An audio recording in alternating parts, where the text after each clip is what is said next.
The 1980s expired today after the U.S. pulled out, accusing the Russians of developing weapons that violate the treaty. Secretary of State Pompeo said Russia is solely responsible for the treaty's demise, and the U.S. plans to test a new missile in the coming weeks that would have been prohibited under that deal. This is Fox News.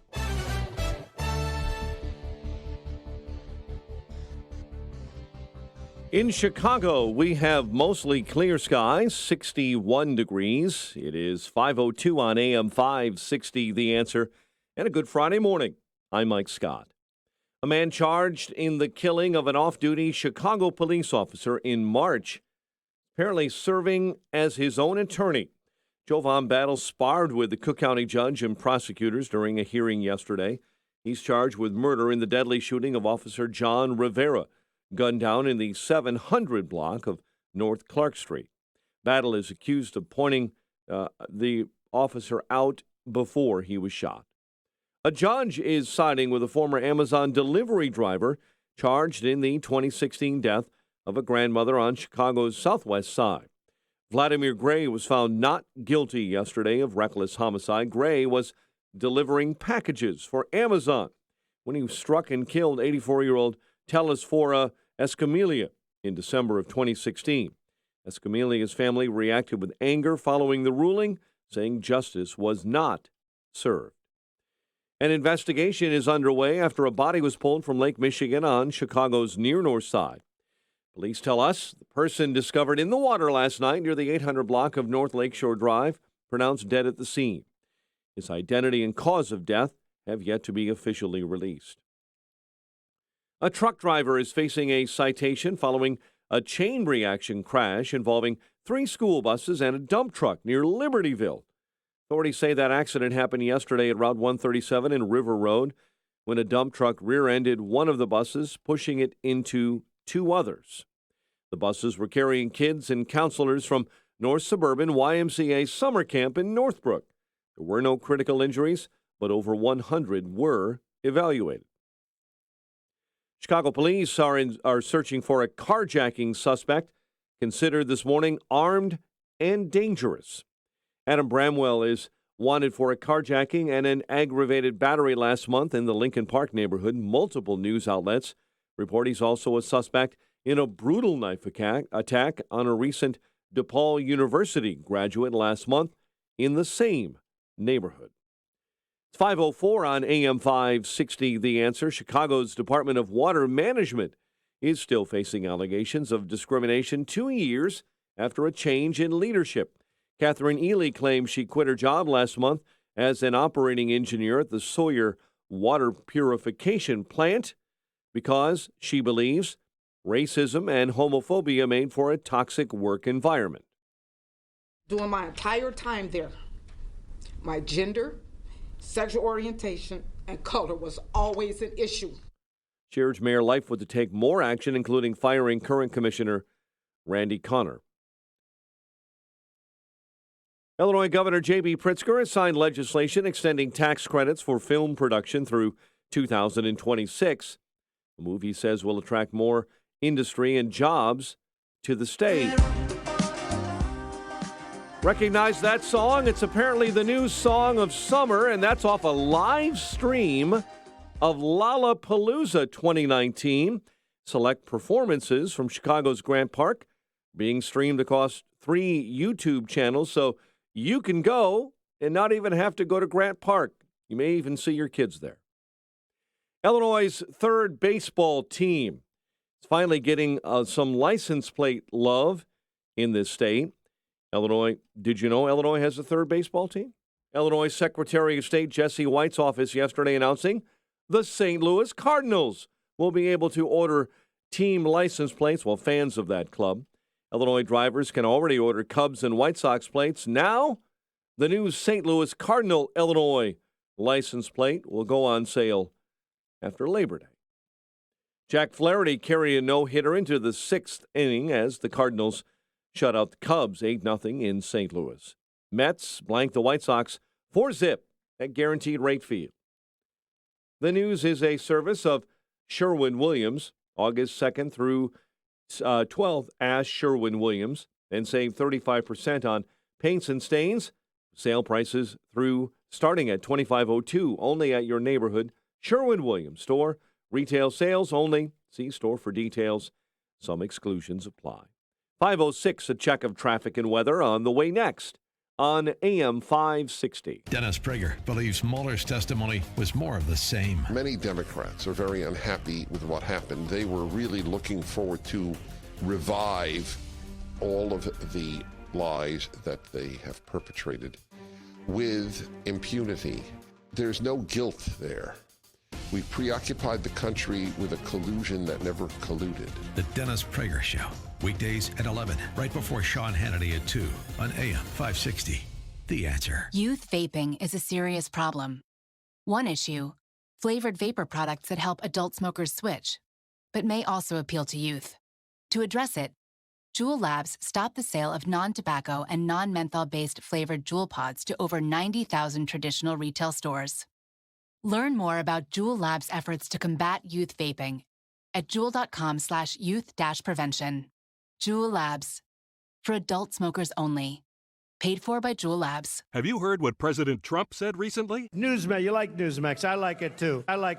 Now you can watch Newsmax TV and get the truth about Trump from Bill O'Reilly, Mike Reagan, Alan Dershowitz, Pat Buchanan, and more. Newsmax TV is America's fastest growing cable news channel, now in 70 million homes. Find Newsmax on DirecTV, Dish, Xfinity, Spectrum, Optimum, Fios, Uverse, and more systems. See Newsmax TV today. It's real news for real people. Deb, I'm so done with today. Traffic was awful.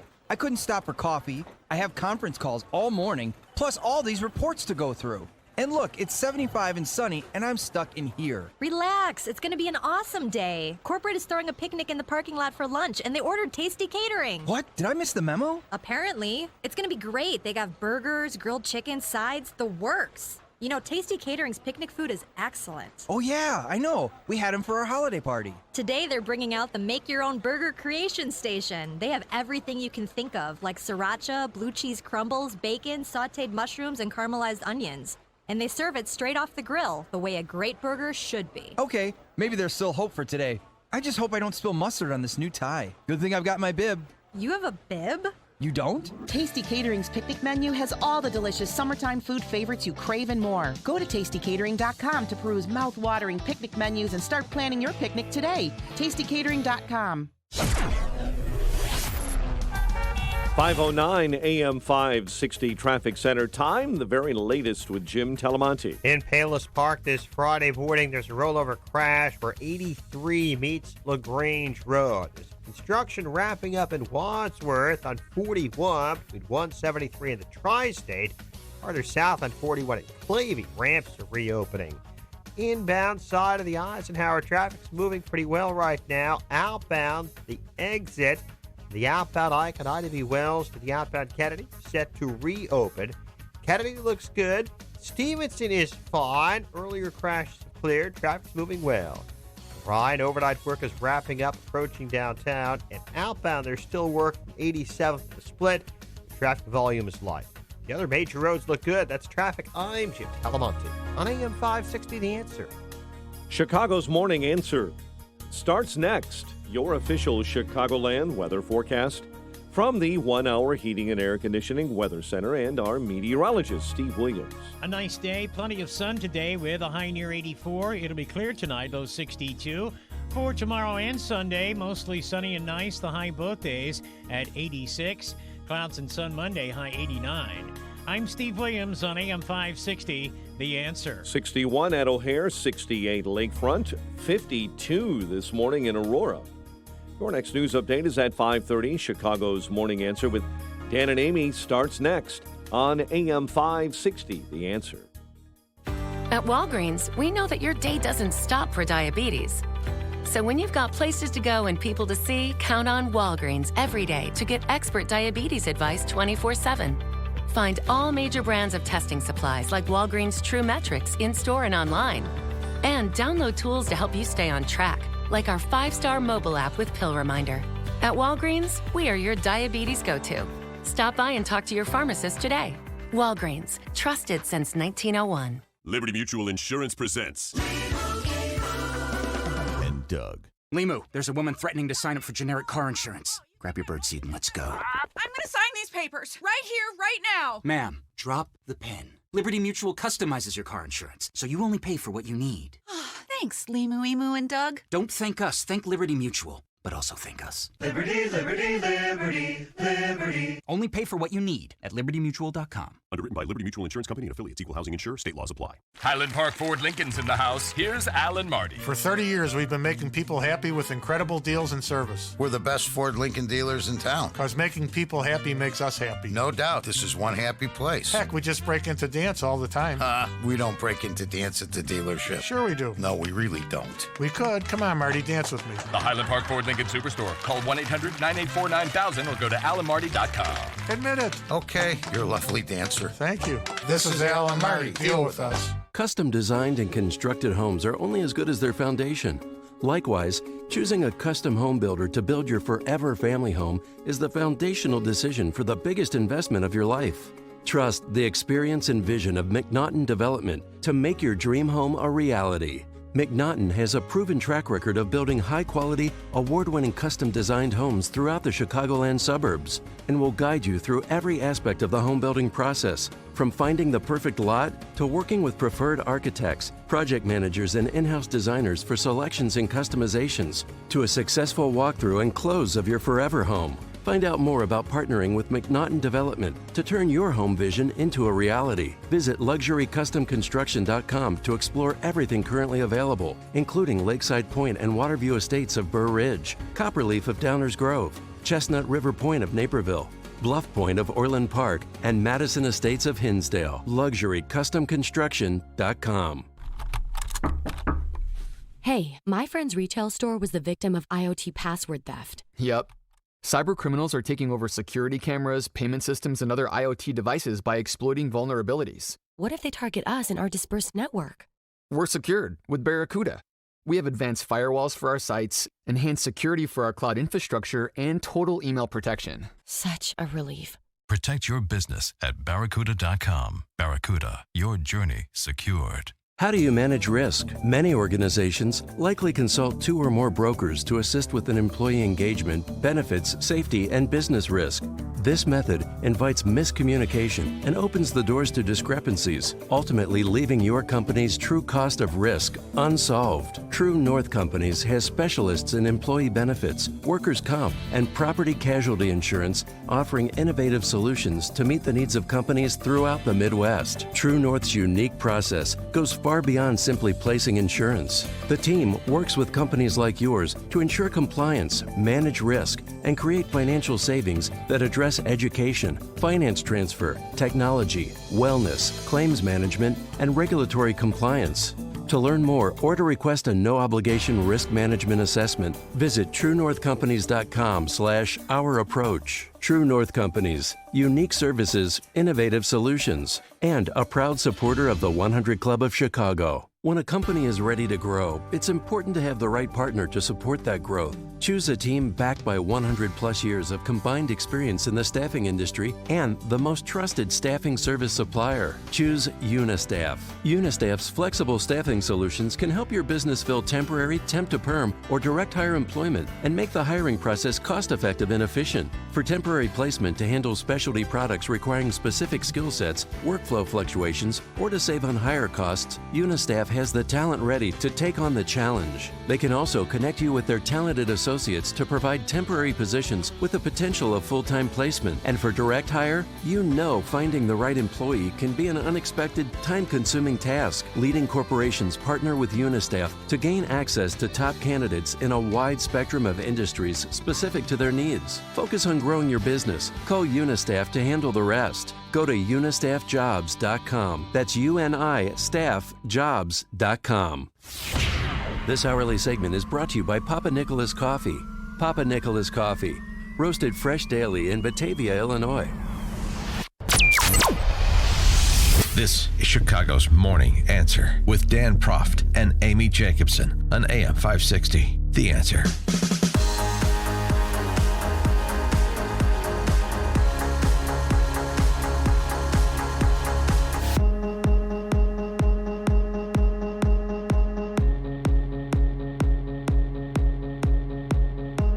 Good morning, Dan and Amy. So Trump rallying in Cincinnati, Ohio last night, pretty much without controversy, as far as I can tell. I mean, it was all standard issue stuff, some rebuttal from or to the Democrat presidential debates on Wednesday night and Thursday night. And some people chanted, lock her up, when they're talking about Hillary. That's a classic. It was OG. Yeah, that's a throwback. 2016. And nobody said send her home. He was focused on the devastation wrought in big cities around the country under generational Democrat rule.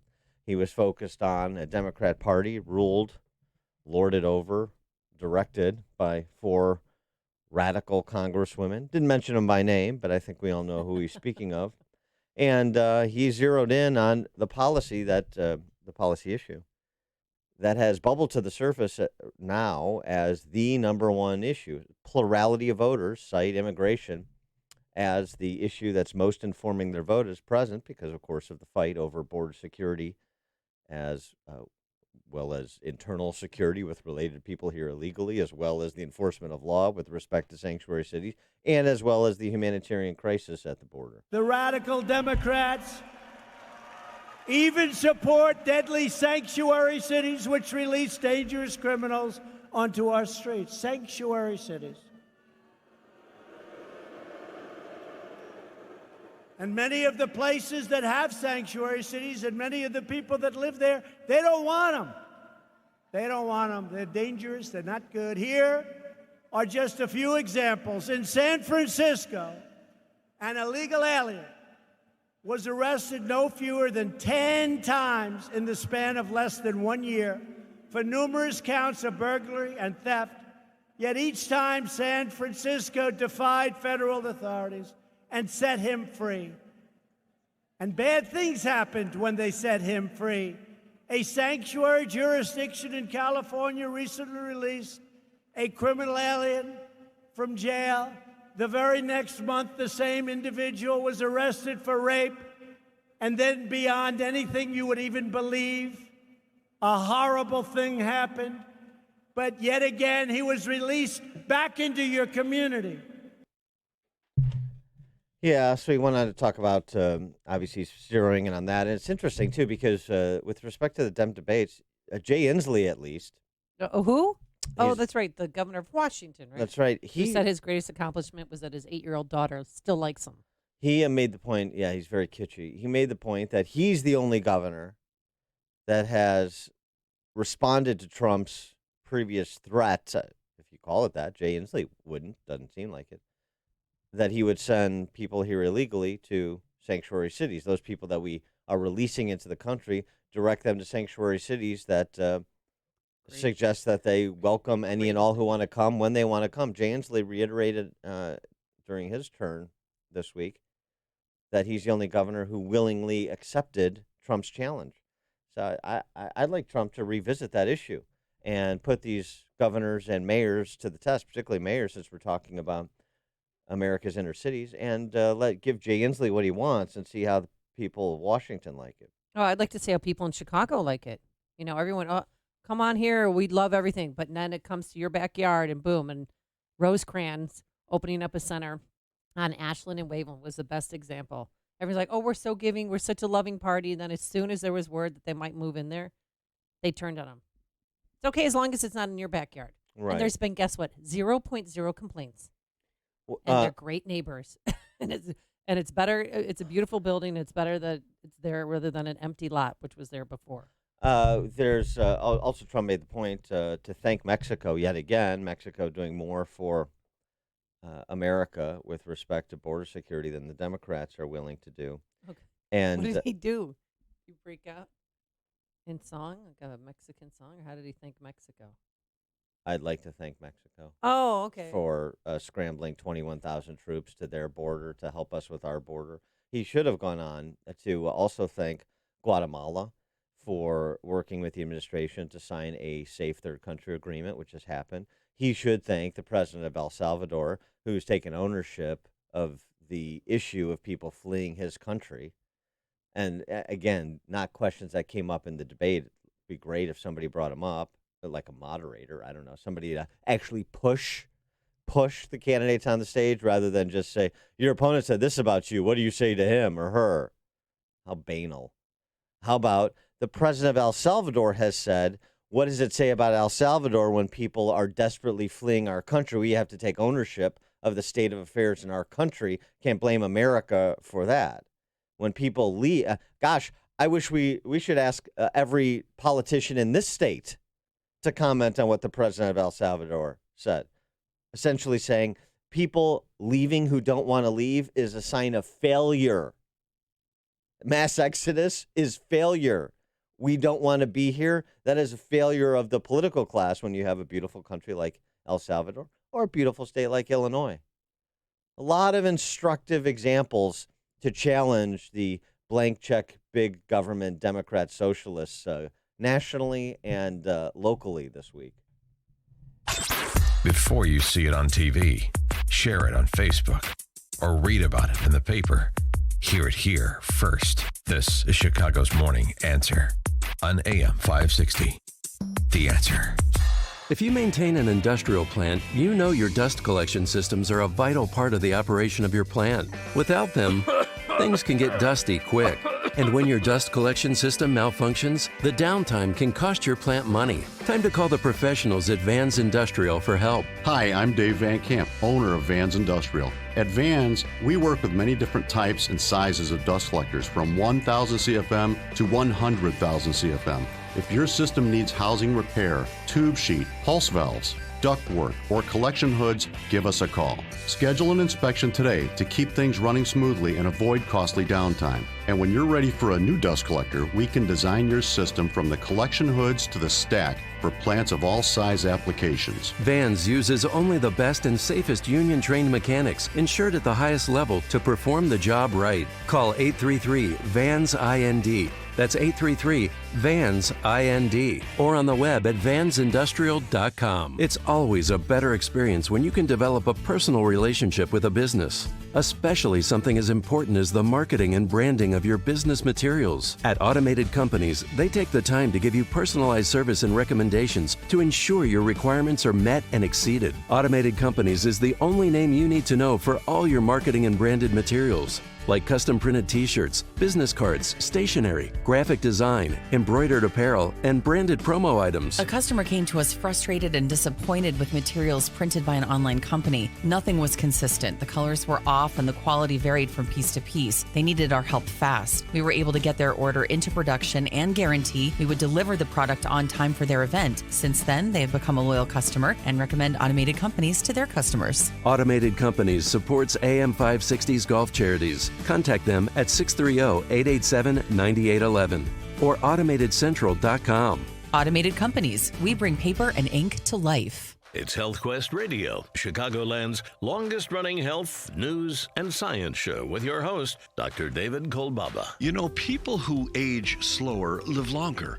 It's our dirt cheap age analysis assessment. We can compare your biologic age with your chronologic age to determine how fast you're aging. Just a few seconds to safely scan for those advanced glycation end products that cause premature aging. And I'll pay for your first assessment. That's right, your first one is free. Then we'll give you a few things to do and retest in 60 days. It's our dirt cheap age analysis assessment. But you gotta call our Health Quest radio hotline at 800-794-1855. That's 800-794-1855. First one free if you make that call right now. Some conditions and restrictions do apply. It's our dirt cheap age analysis assessment. Call 800-794-1855. It's Health Quest Radio with me, Dr. David Kolbaba, this Saturday morning at 11. There's an urgent need for first responders right now and right here in the Chicagoland area. Start a new, meaningful career, providing a valuable life-saving service, and make a difference by helping others. Get your EMT training and certification from Elite Ambulance at emtnow.org. Experience a new and rewarding career as a professional emergency medical technician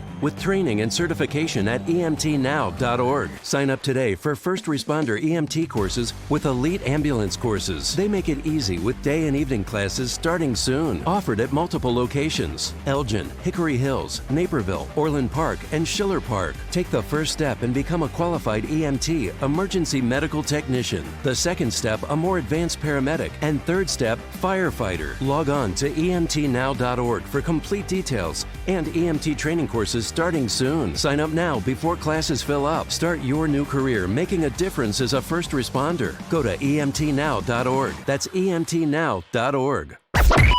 AM 560, The Answer.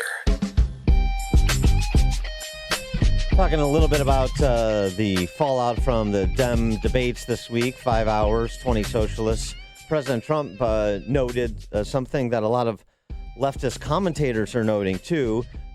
Trump celebrating it. A lot of leftist commentators are chagrined about it, and that is the Dem socialist POTUS candidates, particularly on Thursday night, spent more time running against Obama vis-a-vis Biden than they did Trump. And it was unbelievable. And, of course, President Trump, he watched it. I was watching the so-called debate last night, and I also watched the night before. There was long television. And the Democrats spent more time attacking Barack Obama than they did attacking me, practically. And President Trump's favorite candidate from both nights, Biden. Come on. I think Biden did okay. He came through. He came limping through, as I say about Sleepy Joe. He limped right through it. Biden noting the same thing President Trump did while still loitering in Detroit the day after the debate. I must tell you, I was a little surprised at how much their incoming was about Barack, about the president. I mean, I'm proud of having served with him. I'm proud of the job he did. I don't think there's anything he has to apologize for, and I think, it kind of surprised me, the degree of the criticism. And it's so weird because the that was a big buzz yesterday. Ooh, we spent more time ripping on Barack and the Democratic policies from 8 years as we did to President Trump. And the Democratic candidates, Cory Booker, oh, no, we didn't know. Heck, if he was running for president for a third term, I wouldn't be running. I have nothing but praise for President Obama. I think he did great work. I've always praised Barack Obama. Last night, I did that with regard to the economy. At the same time, let me be very clear, Don. I do believe that when it comes to immigration, and I said this when I was mayor of San Antonio before I even joined the Obama administration in 2014, that there were ways that we could improve on what the Obama administration was doing. President Obama was a great president, and I think for a lot of us, we're looking to figure out how to build on his accomplishments and build on his records. Yeah, they got a little problem. There's a lot of consistencies, so good, bad, or indifferent between policies, particularly immigration policies under Obama as under Trump, and as we've noted before, more deportations.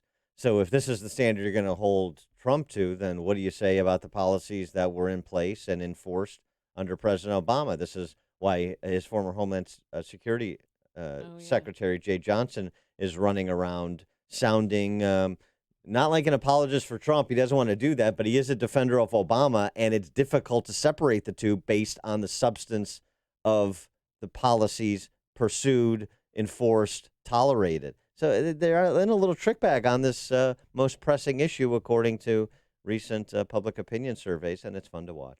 Coming up on Chicago's Morning Answer. CNN did a focus group. They don't agree with the president. The actual Iowa caucus goers and loyal Democrats, dyed-in-the-wool Democrats, don't agree with President Trump on who won the debate. We'll hear who they think, and it's virtually unanimous at 5:38. And later, will Chicago Fire stay in Chicago?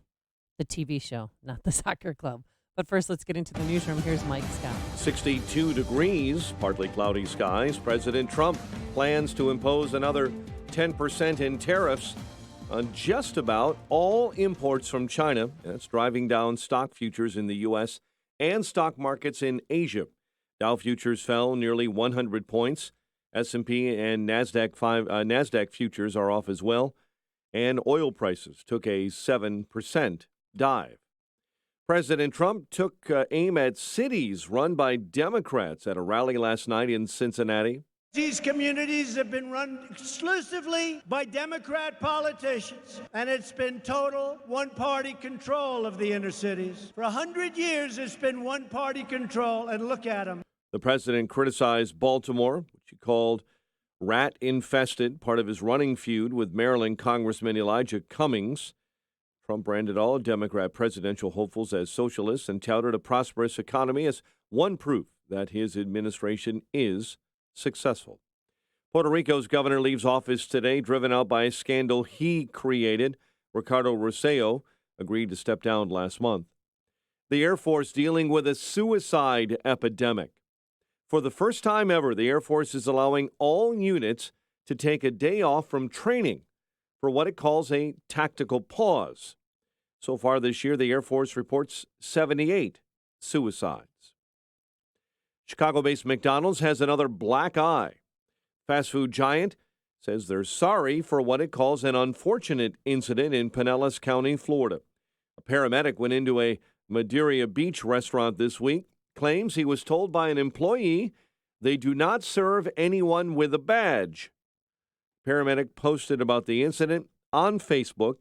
McDonald's says it has since fired that employee. A man charged in the killing of an off-duty Chicago police officer in March is serving as his own attorney. Jovan Battle sparred with a Cook County judge and prosecutors during a hearing yesterday. An Illinois man is looking at charges after authorities in Wisconsin arrested him 4 times in 1 month for driving drunk. Dennis Kniepel was in 2 accidents in his month-long bender. Police arrested Kniepel June 22nd, June 25th, July 10th, and July 18th. He was in court yesterday. So who actually is in John Dillinger's Indianapolis grave? At least 2 of his relatives have come forward and say they do not believe it's him. Dillinger's family members say they are exhuming his body from his grave at the Crown Hill Cemetery because they believe the FBI from Chicago shot and killed the wrong man in 1934. Of course, the FBI says that's nonsense. The whole thing, from the exhumation to the DNA testing, will soon be part of a to-be-aired History Channel show. Cardinals shut out the Cubs 8-0 in St. Louis. Mets blank the White Sox 4-0. 5:34. Check of traffic and weather on the way next on AM 560. Sean Hannity explains how to deal with evil. I don't know what it is about the liberal mind that believes in appeasement somehow. We never learn the lessons of history. And money and bribery and appeasement and ass-kissing doesn't work. The only thing that evil will respond to is certain military force against them. The Sean Hannity Show. Afternoons at 2, right before Joe Walsh at 5 on AM 560. The Answer. Contemplating a change of school for your son or daughter? It's not too late to consider the outstanding education and preparation for life that St. John's Northwestern Military Academy offers. For 135 years, St. John's Northwestern has prepared teens for college within a safe, secure, and structured environment, free from distractions and optimal for learning. Not a school for troubled kids, St. John's Northwestern attracts teens from all walks of life who are capable of achieving more but just need the guidance to do it. St. John's Northwestern inspires personal growth through a commitment to academics, spiritual, and character development, athletics, and the arts, while providing a strong foundation essential for critical thinking and decision-making skills. St. John's Northwestern is located in the beautiful Lake Country region of southwest Wisconsin and within driving distance of Chicago. Visit their beautiful 110-acre campus during their open house, Friday, August 9th. Get more info at 1-800-SJ-CADET or online at sjnma.org. Leadership lives here. Hi, this is Amy Jacobson, and I've got a quick, cost-effective way to protect and grow the value of your home this summer. Call the professionals at CertaPro Painters for interior and exterior painting.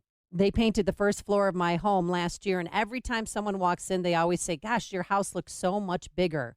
That's because one of their color specialists helped me pick out the perfect color. So boost your curb appeal this summer with a fresh coat of paint while protecting it from the heat, storms, and insects. Be proud to show off your house to your friends and neighbors. Their summer calendar has a few spots available, so secure yours now. Don't put it off. Time to hire CertaPro Painters, your residential and commercial painting experts. You can schedule a free estimate online at CertaPro.com, that's Certa with a C, or call 1-800-GO-CERTA. Each CertaPro painter's business is independently owned and operated. Get a free estimate at CertaPro.com or call 1-800-GO-CERTA. CertaPro Painters, we do painting, you do life. A lost dog, not a lost cause. Read Catching Murphy, the latest book from the Associated Press, available now exclusively at Amazon.com. 5:36 AM 560 traffic center time. Here's Jim Talamonte. On this Friday morning, we're now seeing some delays on the inbound Stevenson. Traffic's heavy Cicero to Pulaski and Demon to the Rhine. It's about 36 minutes from 355 to Lakeshore Drive. The inbound Rhine is tight from 18th to the Bird Circle. 17 minutes, 95th to downtown. There is road work outbound 87th to the Split and the 3 right lanes, but not seeing delays. I-57 Bishop Ford still looking pretty good. A little congestion approaching to merge on the Ford. Aiden's, Kennedy, Eisenhower still okay. The tollways are good. There's still some road work on the southbound tri-state. New delays there. Westbound I-80 starting tonight around 11. We'll be down to a single lane from Briggs to the Des Plaines River Bridge for weekend work. That's traffic. I'm Jim Talamonte on AM 560 The Answer. Chicago's Morning Answer continues next. Your official Chicagoland weather forecast. From the 1-hour heating and air conditioning weather center, we're seeing a nice day ahead, plenty of sunshine. We'll heat up a little bit, a high of 84. Currently 62 degrees. Next news coming up at 6. Chicago's Morning Answer with Dan and Amy continues next on AM 560, The Answer. This hourly segment is brought to you by Secure Retirement Radio with host Raj Shah. Sunday mornings at 7 on AM 560, The Answer. If you're looking for the latest news, insight into what it means, and the sharpest opinion, there's only one station in Chicago where you can turn, and it's this one. We're AM 560, The Answer. Top of the morning, Dan and Amy. So now that you've had 24 hours to digest 5 hours, 20 socialists prattling on over 24 hours. And the numbers are in for the second debate. First one, 11 million watched. The second night, 10 million. So down 1 million viewers because I think a lot of people had fatigue by that point. Who did you think performed the best? Who won the debate, as the handicappers, political handicappers ask? Who won the debate? Who emerged in a stronger position? 312-642-5600 Turnkey.pro answer line. 64636DA Turnkey.pro text line. And also, who fell flat on their face? I mean, Kamala Harris, I thought, had a disastrous evening because she wasn't expecting things like this from Tulsi Gabbard. Case of those who are on death row, innocent people, you actually blocked evidence from being revealed that would have freed them until you were forced to do so. You owe them an apology.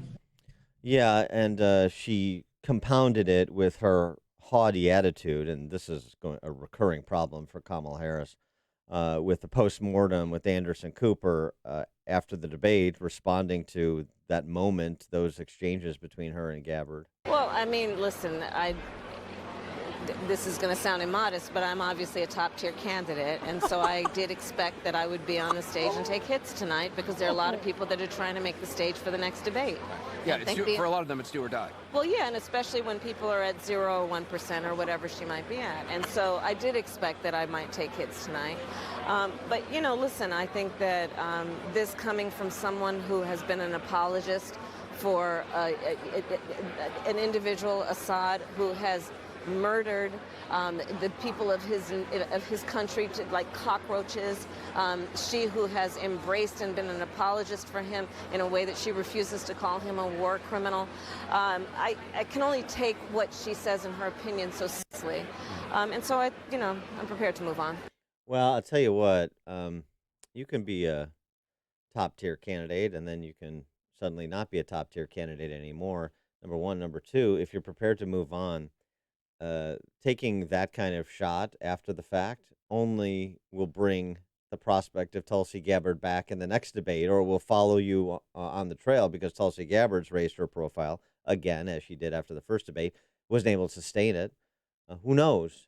But she's doing more interviews, and she's done a lot of interviews on the topic of her meeting with Assad. And as loath as it is for me to rally for one socialist against another, to characterize her as some sort of apologist for Bashar al-Assad is not true. You may disagree with her taking the meeting with Assad, but she's explained it many times, the perspective of trying to, from her position as a non-interventionist, trying to prevent more American troops from being put in harm's way in participating in, much less trying to pick sides in the civil war raging in Syria as we pursued regime change, kind of, sort of, particularly under President Obama and his red line that he was unwilling to defend. So her perspective on that is the basis for the meeting that she agreed to take with Assad. I don't see her as an apologist for him whatsoever. And so, boy, I tell you, I thought Kamala was positioned to be the nominee. I thought she was well positioned to be the nominee. You've said that for months now. And she probably isn't going away. She's one of the candidates that has the cash and will have the cash unless she continues to blow herself up to go the distance. And there's only a handful of candidates that will. So I'm not counting her out yet, but she continues on this track, sort of indulging her worst instincts, and she's not going to go anywhere. And it's interesting because some people brought that up in these CNN focus groups. One was actually a CNN focus group like they do all the time, Iowa caucus voters. The other was a focus group that Fox affiliate in L.A. did. But both were interesting because you're talking to folks in L.A., group of 6 undecided Democrats, and then Gary Tuchman was in Johnson County, Iowa, talking to 9 Iowa caucus goers. And their responses were remarkably similar, including being critical of Kamala Harris. But listen to the unanimity of opinion on the issue of who won the debate. We'll start in Johnson County, Iowa. Who did you think did the best job tonight? Senator Booker. Booker. Booker and Castro. Booker and Castro. Castro and Booker. Castro and in that order? Yep. In that order, okay. Booker. Booker? Senator Booker. Senator Booker. You just said Booker, you said Senator Booker. Are you more respectful? Is that the deal? Okay. I don't mean when you know that. Okay. We know what y'all mean. Who do you think? I really felt similar to the first debate that there still wasn't enough about rural issues, and we need to talk about rural issues if we're going to get the rural vote. So you're not ready to pick anybody yet. Who do you think did the best tonight? Castro and Booker. Castro and Booker, in that order? Yeah. Okay. Booker and Tulsi. Booker and Gabbard? Yep. Yeah, Tulsi Gabbard, okay. We can go on a first name basis. It's okay. Okay. I know Okay. her. Booker tonight. Booker tonight. Okay, so mostly Booker. Seems like Castro came in second among this group. I was surprised. Booker and Julian Castro are so cringeworthy to me that no matter what they say, it's their attitude and their demeanor and their self-righteousness that just rubs me the wrong way. Yeah, we talked to Jay Nordlinger from National Review about the debate yesterday, and he just said about Booker, he just seems very satisfied with himself, way too happy with himself. And I would say Castro has that same trait, and it this surprised me. But the L.A. focus group. Oh, I can't wait to hear 6 more Democrats. This just tells you too, or tells me something. Forget trying to crawl in the mind of a socialist. The name of the person you thought won the debate tonight? Cory Booker. Booker. Booker. Cory Booker. Booker. Booker. A unanimous win for Absolutely. Cory Booker. Yes. How about that? Why is that? Kool-Aid. There's a saying in my community, you're dipping into the Kool-Aid and you don't even know the flavor. No, he was inspirational. He looked presidential. He was one of the people that you looked at and you were like, you got that glimmer of what you loved in Obama. He was extremely presidential in the fact that his responses were always based on substance and not theatrics. I agree. He had his stuff together. He didn't play dirty. He just was clear and. He had an amazing balance between authenticity and substance, which we have not Wow. seen really, I would say, out of many candidates to date. So, coming into tonight, were any of you folks considering voting for Cory Booker? I actually was not. No. Leaving tonight, or any of you considering voting for Cory Booker? Yes. Put himself on the radar for sure. I mean, you just, boy, it tells you something. You just watch the people interpret these debates very differently. I mean, I would have never guessed Cory Booker, much less, Castro, no. But I mean, it was virtually unanimous. L.A., Iowa, 15 people watched this debate. They're Democrats. and it was virtually unanimous for Cory Booker. Because they think he was tall. He's taller than I thought that he was.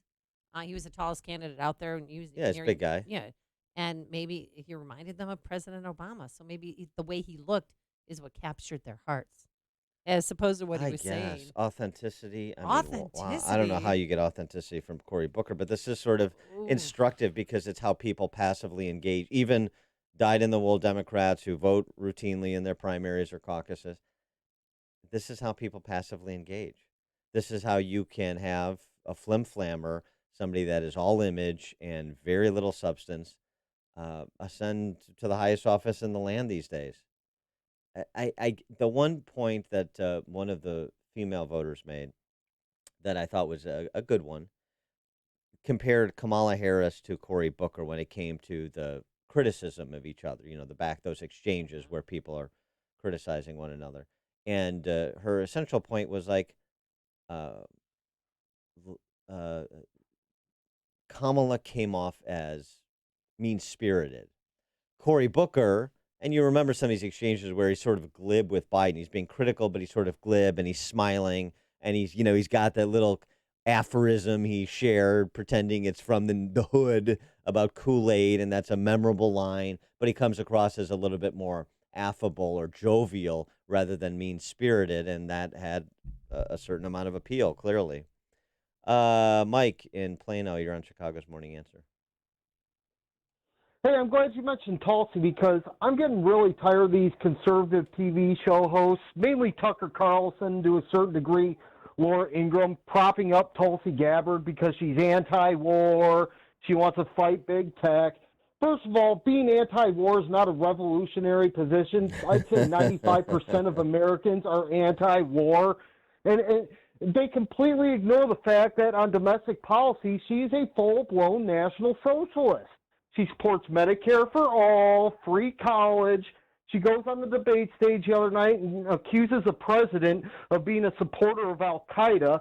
Now, does she get confronted on this by Tucker Carlson on his show last night? No. What does he do? He asks her softball questions and gives her a chance to continue attacking Kamala Harris over throwing pot smokers in jail, which is something conservatives could care less about. Yeah, I'll tell you, though, Mike, didn't you love the Elvis-like white pantsuit, though? You got to appreciate that. Oh, yeah, she's hot. I'll give her that, but she's still a Bernie socialist. Yeah, thanks for the call, Mike. It's a good point. And the question that Tulsi Gabbard should have been asked after you have her opine on the exchange with Kamala, just because it's fun. Question she should have been asked?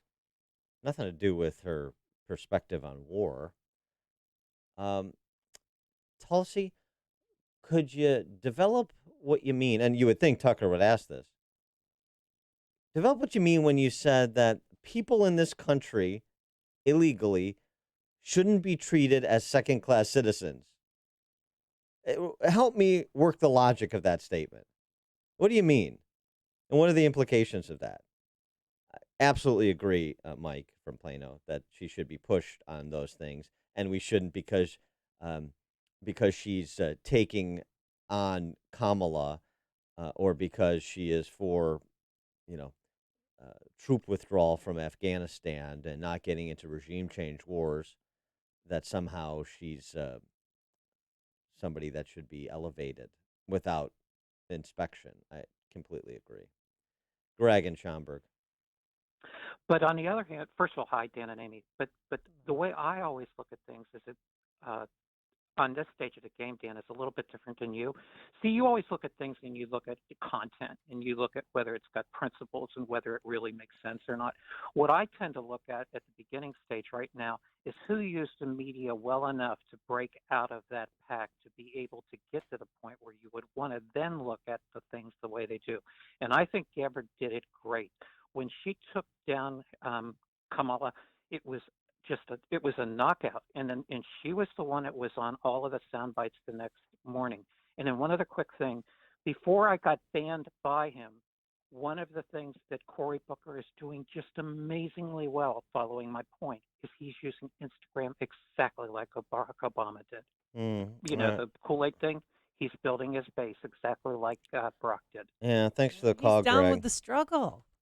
Yeah, these things are just hip and cool. these things are just tools. You know, Beto, Bobby O'Rourke. Who? No, I'm sorry. Right. He was so avant-garde with social media, and he's FaceTiming his dental appointment, and he's just so out of the box. And where is he now? The flip side is Andrew Yang. Thanks, apparently. Guy whose hip doesn't wear a tie. Thanks for, and also opposed to circumcision. I still want to hear more on that topic. He tweeted yesterday, "We did it, Yang Gang, hashtag. As of today, we're officially the 8th candidate to qualify for the fall debates. We're in this for the long haul. Thank you for your support." He's above 2%. So he's in? Apparently. He's got a seat at the little table, huh? Up 2% in at least 4 polls, 130,000 donors in order to take the debate stage on September 12th. And Yang is celebrating that he's in. However, shortly after Yang's post, one senior advisor of the DNC emailed the candidates to inform them only one of the 2 NBC-sponsored polls could be used to qualify, which sidelines the Yang Gang for now. They're trying to get rid of people like him. Right. Yeah, they're trying to consolidate this around Biden and the Elizabeth Warren with the self-avowed socialists. Right. That's what's left. But ABC's still planning on having a 2-night event. And I think the American public, they're getting a little tired of these double debates. Well, you can't have 15 people on stage either. That doesn't work. Tom in Deer Park. Oh, hi, Dan. I think that you referred to the focus group choosing Booker as, a flim-flam man with little substance. I couldn't agree more. But then again, that's what I felt about what the Republican primary voters did 3.5 years ago. And not a day has gone by where I don't feel that every single day. Yeah. All right. Thanks, Tom. An interesting piece in the Wall Street Journal earlier in this week didn't get to, but before we end our discussion of the debates for now, Barton Swaim in Wall Street Journal, member of the Wall Street Journal editorial board, he talks about the psychology of the left. Because this was really what punctuated the 2 nights too. A couple of people that are way down in the polls suggesting that going full socialist is a recipe for electoral defeat. In 1972 all over again, and a comparison I've made before in terms of what this election may very well turn out to be. He writes, "I'm partial to a psychological interpretation. Donald Trump has given Americans on the political left the emotional license to embrace their craziest, most fanciful ideas." And I'm not just talking about Andrew Yang. In the progressive mind, Trump is every conservative's dream come true. He is, they imagine, what Republicans have always secretly longed for in a president. He fetishizes wealth, he's cruel, he's a proud Philistine and a chauvinist, he lies when it's convenient, and above all, he's racist. I don't say every progressive thinks of conservatives in this way in all respects, but Mr. Trump, as progressives understand him, is close to what they've always suspected conservatives to be. Of course, this is what he's characterizing Trump. He's what he's characterizing progressives, leftists, as thinking about Trump. Trump is vastly more complicated and interesting than progressives give him credit for, writes Swaim. For few men in history, and certainly not Donald Trump, are as wantonly evil as today's left believe Mr. Trump to be. But he goes on, in the progressive imagination, Mr. Trump is conservatism, heartless, lacking all conviction, dismissive of nuance, interested only in self-advancement, arrogant. So progressives' emotional reasoning appears to be thus. Republicans got everything they wanted in 2016. We have a right to do the same.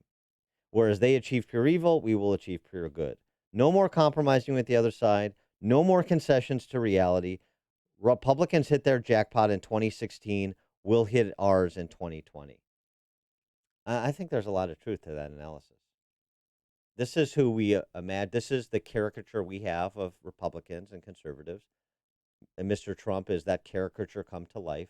They're getting everything they want. It's not true. This is about trying to crawl inside the mind of the left. People who think Cory Booker won a debate, not easy. And so now we get ours. And that's why the majority of support right now, certainly the plurality, very close to the majority, is for people who are pursuing unabashed socialist policies. And in some respects, like with Comrade Bernie, calling themselves socialists. And he makes the point, as I have before, something similar happened in 72. Nixon was never the embodiment of conservatism liberals thought he was. The relationship between Nixon and conservative intellectuals, always uneasy. By the middle of his first term, many conservatives no longer supported him. All had hoped vainly, you'll remember, that a more ideologically consistent conservative named John Ashbrook could mount a credible challenge. Nonetheless, Nixon was the embodiment for the Republican ideal for liberals. And so they wanted to get everything they wanted. Republicans got everything they wanted with Nixon. Now we're going to get everything we wanted with McGovern. And 49 states were lost by McGovern. Connect with Dan and Amy on the AM 560 The Answer mobile app. Just text the word app to 64636 to download the app today. All right, if your roof's needy, you can Call Crumweedy. Hey, Sean Hannity here. If your roof is leaky, if the shingles are curling, or if your roof isn't right after storms, then you need to call Crumweedy with roofing companies. And the difference is, of course, installation. Now, Crumweedy, they know that, and that's why they follow the manufacturer's specifications, so your warranty is totally intact. And many companies don't do that, and that could void your warranty. If you hate high-pressure sales tactics, not from Crumweedy. They give you good, better, best options. You make the choice, no pressure. Crumweedy is a roof that lasts at a fair price. Now, Mark Olson and Greg Olson of Crumweedy, they lead this third-generation family business that's been doing Chicagoland roofs since 1953. Now, they fix roof problems, so if your roof is needy, Call Crumweedy. That's 630-595-8020. That's 630-595-8020. They're online, of course, at myroofisneedy.com. Hey, Craig and Leslie here from In the Know. I love to barbecue, but there's nothing worse than running out of propane in the midst of cooking. It's all about being prepared, and that's how we look at your retirement planning. Absolutely. That's why our whole team at Wealth Management Group is fired up about helping you be ready. Tune in each week as we discuss practical ways to be ready for your retirement. Find us at investwithwmg.com and pick Wealth Management Group to be your +1 this summer. Listen to In the Know Sunday mornings at 10, right here on AM 560, The Answer.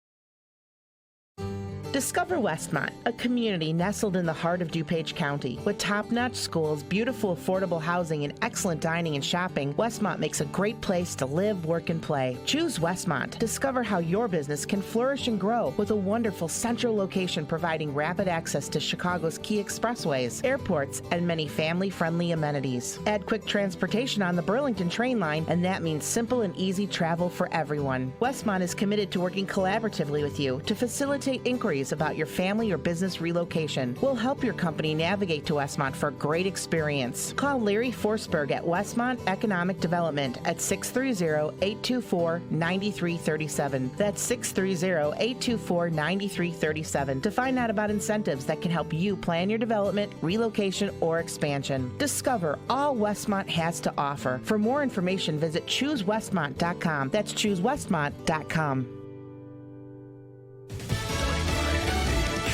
We don't want to fight, but we're not afraid to. I'm Dave Anthony, Fox News. That's what a Chinese spokesperson says, reacting to new U.S. tariffs, threatening retaliation, saying countermeasures are necessary. They're praying. They would like to see a new president in a year and a half so they could continue to rip off the United States like they've been doing for the last 25 years. President Trump at a campaign rally last night in Cincinnati saying he'll keep taxing the hell out of China. He plans to put a 10% tariff on $300 billion more of Chinese goods September 1st.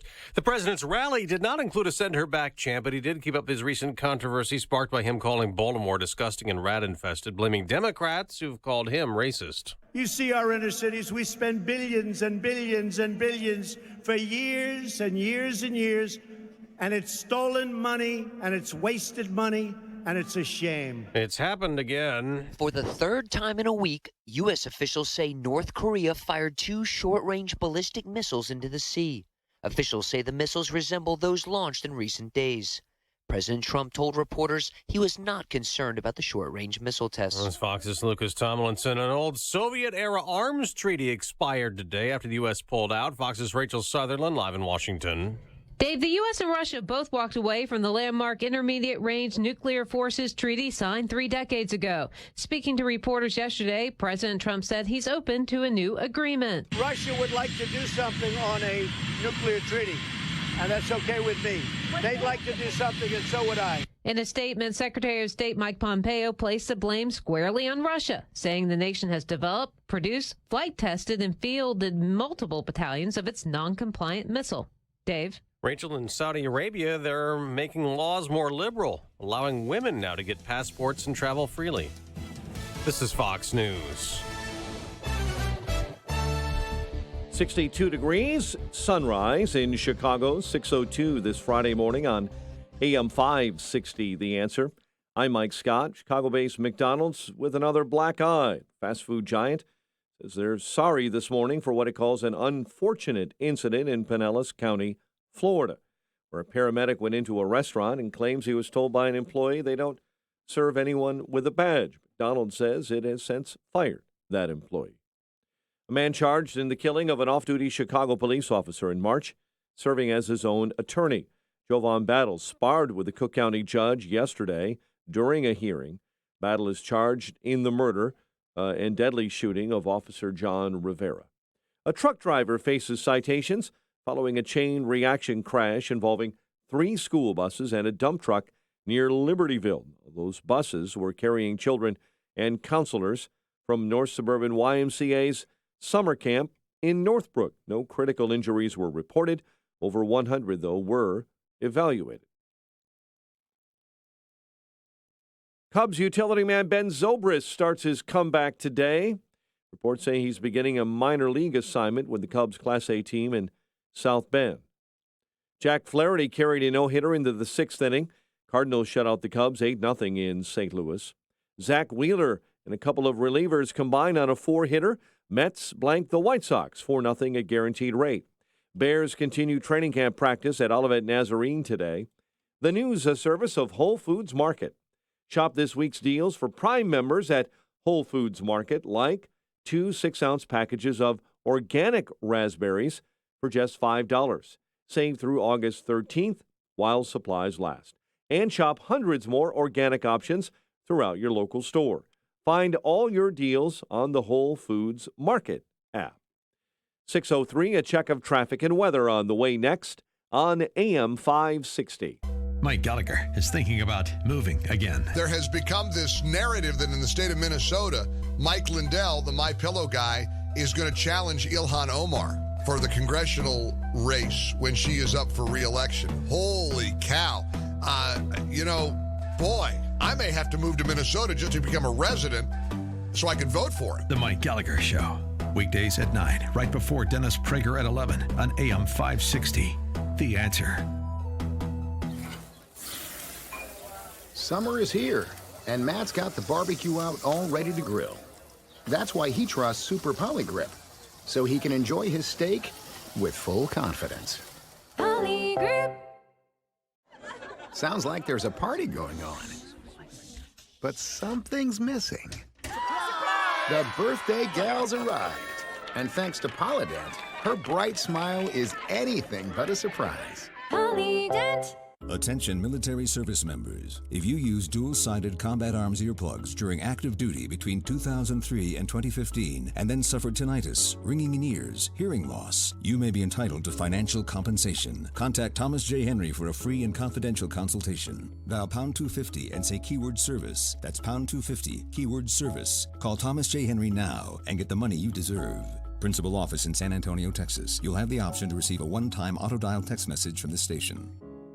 There's an urgent need for first responders right now and right here in the Chicagoland area. Start a new, meaningful career, providing a valuable life-saving service, and make a difference by helping others. Get your EMT training and certification from Elite Ambulance at emtnow.org. Experience a new and rewarding career as a professional emergency medical technician with training and certification at emtnow.org. Sign up today for first responder EMT courses with Elite Ambulance courses. They make it easy easy with day and evening classes starting soon. Offered at multiple locations: Elgin, Hickory Hills, Naperville, Orland Park, and Schiller Park. Take the first step and become a qualified EMT, emergency medical technician. The second step, a more advanced paramedic. And third step, firefighter. Log on to emtnow.org for complete details and EMT training courses starting soon. Sign up now before classes fill up. Start your new career making a difference as a first responder. Go to emtnow.org. That's emtnow.org. Staples is your back-to-school destination. Get all the supplies you need at incredibly low prices. This week, get a Texas Instruments TI-84 graphing calculator for only $89.99. In-store only. Offer ends 8/3/19. Limit 2 while supplies last. Staples. 6:06 AM 560 traffic center time. Here's Jim Telemonte. On the inbound Orion, traffic is slow from the Merge to 76. Then from the Stevenson to the Burns Circle, the travel time is 22 minutes, 95th to downtown. Up on fine at 15. Edens is clear. Kennedy inbound, tight Austin to Central, just a 1 or 2 minute delay. Outbound, it's good. Eisenhower inbound delays start around 25th Avenue, 33 minutes, 390 to downtown. Outbound 29. Stevenson, 42 minutes, 355 to Lakeshore Drive. I-57 is good. Bishop Ford got a 2 minute delay, 103rd to the Merge. Tollway traffic still fairly light. I-80 looks good. Single lane roadwork starts on westbound I-80 at Briggs tonight at 11. Northwest Indiana's fine. You'll have heavy Lollapalooza traffic downtown later. That's traffic. I'm Jim Telemonte on AM 560 The Answer. Chicago's Morning Answer continues next. Your official Chicagoland weather forecast from the 1 Hour Heating and Air Conditioning Weather Center. Here's our meteorologist, Steve Williams. Today, sunny skies, a nice afternoon. The high today, 84. It'll be clear tonight, low 62. Mostly sunny for tomorrow and Sunday. The high both days, 86. Warm on Monday, times of clouds and sun, and the high 89. I'm Steve Williams on AM 560, The Answer. 62 at O'Hare. Next news, 6:30. Chicago's Morning Answer with Dan and Amy continues next on AM 560, The Answer. Experience the many restaurants of Seven Bridges on the evening of August 8th at the Golf Club in Woodridge, Illinois. Aside from great tastings and treats, Sample Seven Bridges will have prize drawings and DJ entertainment throughout the evening. Visit chambers630.com to register. This is Chicago's Morning Answer with Dan Proft and Amy Jacobson on AM 560. The Answer.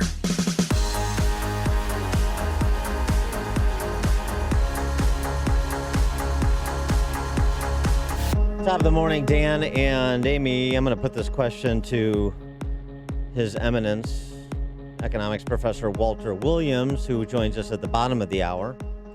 But I'll put it to you in the listening audience first. If we're going to be critical when the Sandinistan mayor of New York City, Bill de Blasio, a.k.a.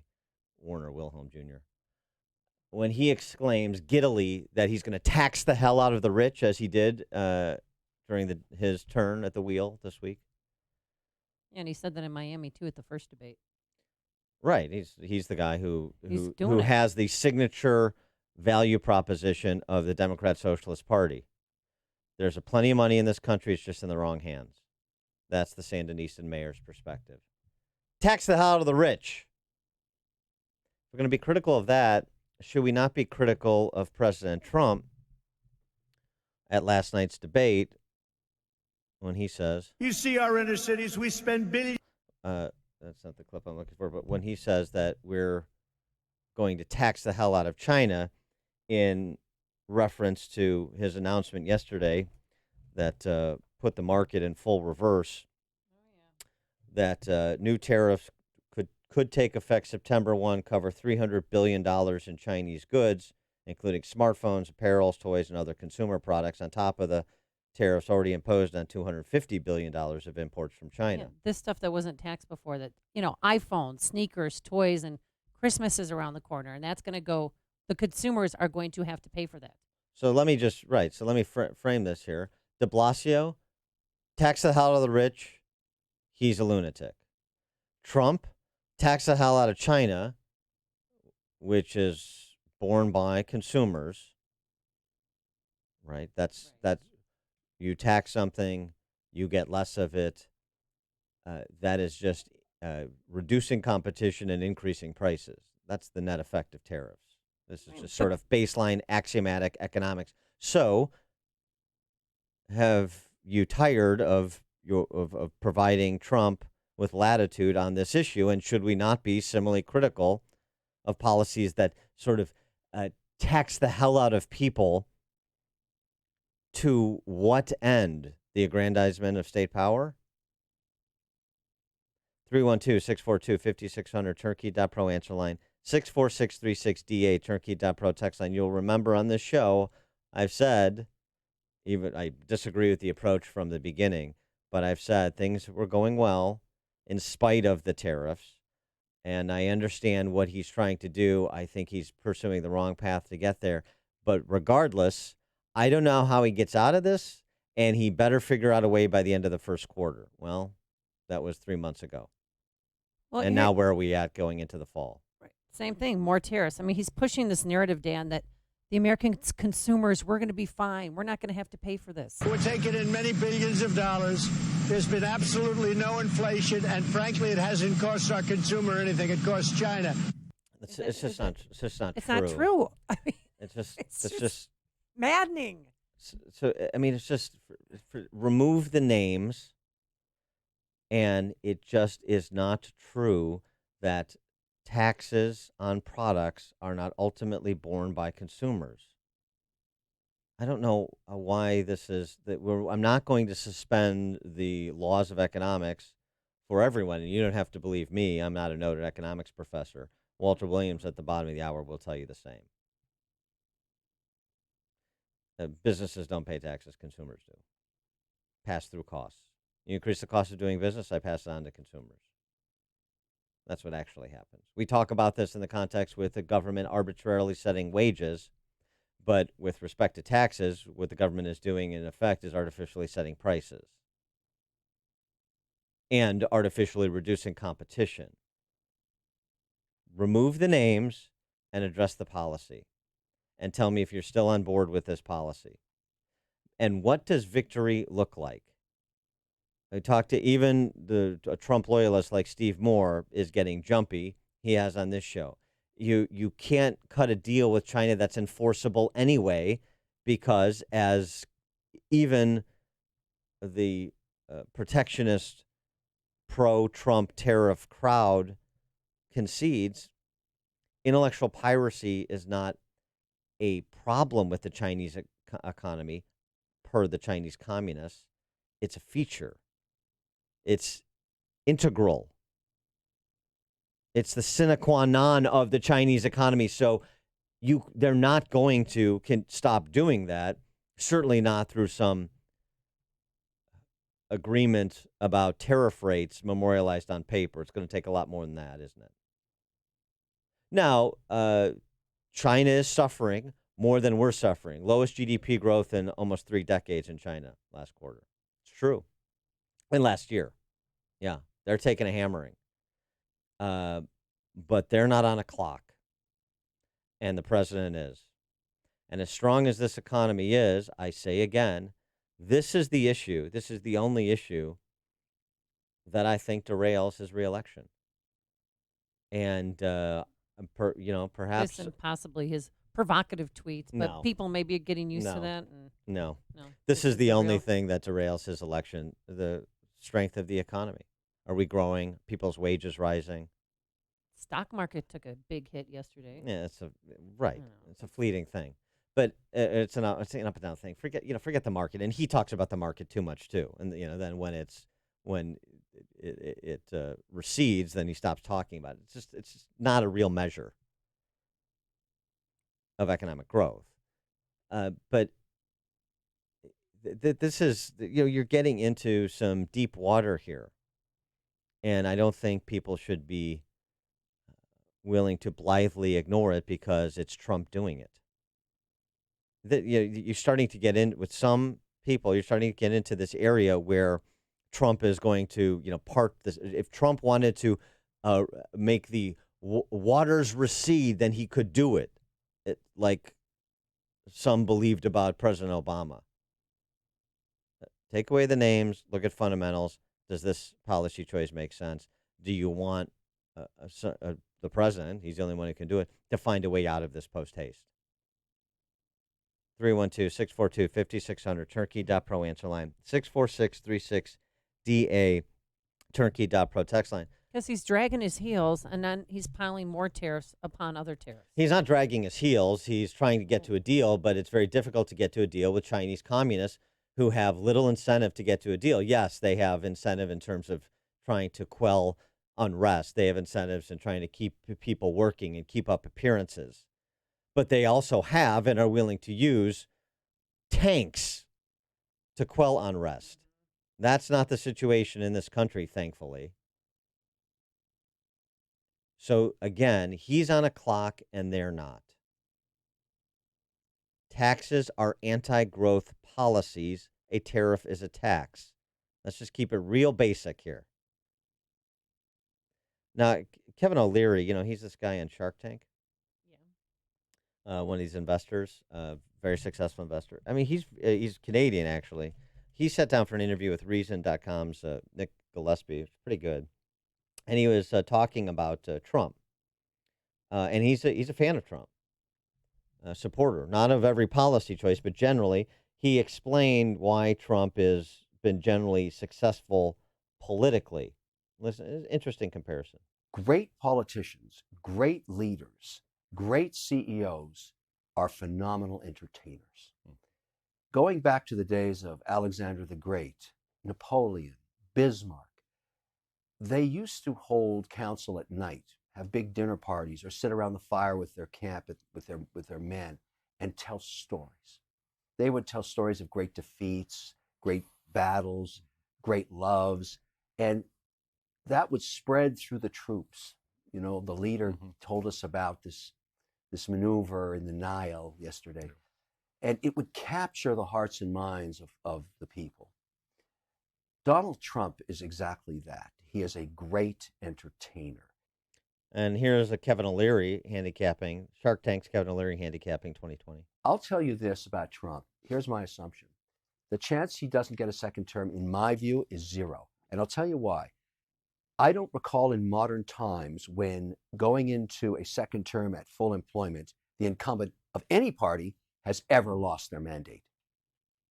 Yeah, he makes a good point, but he also does talk a little bit about where he and Trump differ on policy, including on immigration to some extent, and certainly tariffs to a large extent. But the comparison to great leaders, great storytellers. Okay, sure. He mentions Napoleon and Alexander the Great. Okay, Alexander the Great went to the grave undefeated. Napoleon had Waterloo. And what I'm suggesting is that Trump's trade policy has the potential to be his Waterloo. That's what I'm suggesting. Take your calls on it. 312-642-5600, turnkey.pro answer line, 64636DA, turnkey.pro text line. Pete in Crete. You're on Chicago. How you doing, Dan? Good. Hi, Dan. Go ahead, Pete. You're on. Hi. Yeah, you're on, Pete. Go ahead. Loves you. Yeah. Tariffs, in this case, are targeted, in this case, at China. So cell phones made in China will be affected by the tariff, assuming they don't lower the currency, devalue the currency. But as we've seen with the other tariffs, it hasn't caused a proportional increase in the raw products. Because we buy, in my job, we buy many products that are sourced from China, and we actually haven't seen the increase in cost in our end in terms of what's been tariffed. Okay, thanks for the call, Pete. I mean, I don't. Perhaps these are some of the goods that have not been taxed artificially yet, or taxes haven't increased on them. I don't know, but I know this: China is the United States' biggest trading partner. $700 billion a year. We both need each other. And neither country could survive without the other. Well, no, I disagree with that. Disagree with that? It's not about survival. It's not existential. It's about growth. You want to trade with other countries. That's good policy. I don't need to go into down the rabbit hole of comparative advantage, but yeah, trade's a good thing. Trade's one of the reasons, and our disposition to be more free trade than most of the rest of the world has been an incredible benefit to America. It's one of the reasons we're the wealthiest nation the world has ever seen. So we should continue to walk in that direction, not walk in the direction of statist mystics who believe they can manage the economy, manage the interactions of 330 million Americans, manage the interactions of 6 billion people the world over. They're bad at it. Everybody is. Free exchange, better at it. Mutually beneficial exchange among free people, better model, is it not? If that's a better model, then you have to decide which direction we should try to pursue. That model or the model of we trust the politicians to manipulate things for our country's advantage better than we could in a regime of free and voluntary exchange between free people. Ed in Elmhurst. Yeah, do you hear me? Yeah. Yeah, I want to know how would you respond to the question, how can we compete against slave labor, no pollution regulations, and no OSHA laws? How would you answer to that? We do every day across many industries. What do you mean? How can we compete against slave labor and OSHA laws? You know how we can be. I mean, there are businesses sell products based on different calculuses, right? Thanks for the call, Ed. You can sell on price or you can sell on quality, right? Mercedes is making a different pitch than Kia, isn't it? Both cars, different audiences, different pitch, different brand equity. You can sell on price or you can sell on quality. What do you mean, how can we compete? We don't have American businesses competing now against and competing forever against countries that employ labor practices we find objectionable? Of course they do. How can I argue that? I look around. That's how I argue it. Carl on the south side. Hey, good morning. Dan Amy. My point is that, you look at they're stealing our technology. You look back to when Obama did the solar panel deal, give a company $500 million. China steals their technology, starts producing it for half the price. We get screwed. Long term, China, like you said, China looks at it long term. We have elected officials. They don't have to worry about that, so they can handle the fame. They won't open up markets to our farmers. Our farmers are hurt because of it. There's a short-term pain that we're going to have to endure. When I say short-term, it might be 10 years. It'll crush their economy. But in America, we're entitled. We want our stuff now, and we can't. We refuse to wait 2 minutes. It's going to be a tough deal, but long-term, that's what we got to do. Because that's the only way it's going to be fair trade. Yeah. Thanks for the call, Carl. Very cavalier about growth. All cliches are true. If you're not growing, you're dying. Very cavalier about waving off a decade of growth. Japan thought they could do that too. Now, we don't have the demographic problem Japan has and had, including during it was really starting to metastasize during the lost decade of the 90s. Right before, in the 80s, they were going to take over America, we were told. Come on. Very cavalier about waving off a decade and thinking that China and a couple billion people just cease to be a player on the world stage, and then we just pick up wherever we think we left off after this descent into madness for 10 years. Joe in Naperville. Yeah, I think, Dan, I think what you need to do is look at the tariff through the bigger picture. Anybody who says that the trading field is completely fair with China, I think is not telling the truth. And this is just a tool that Trump is using to try to level that playing field.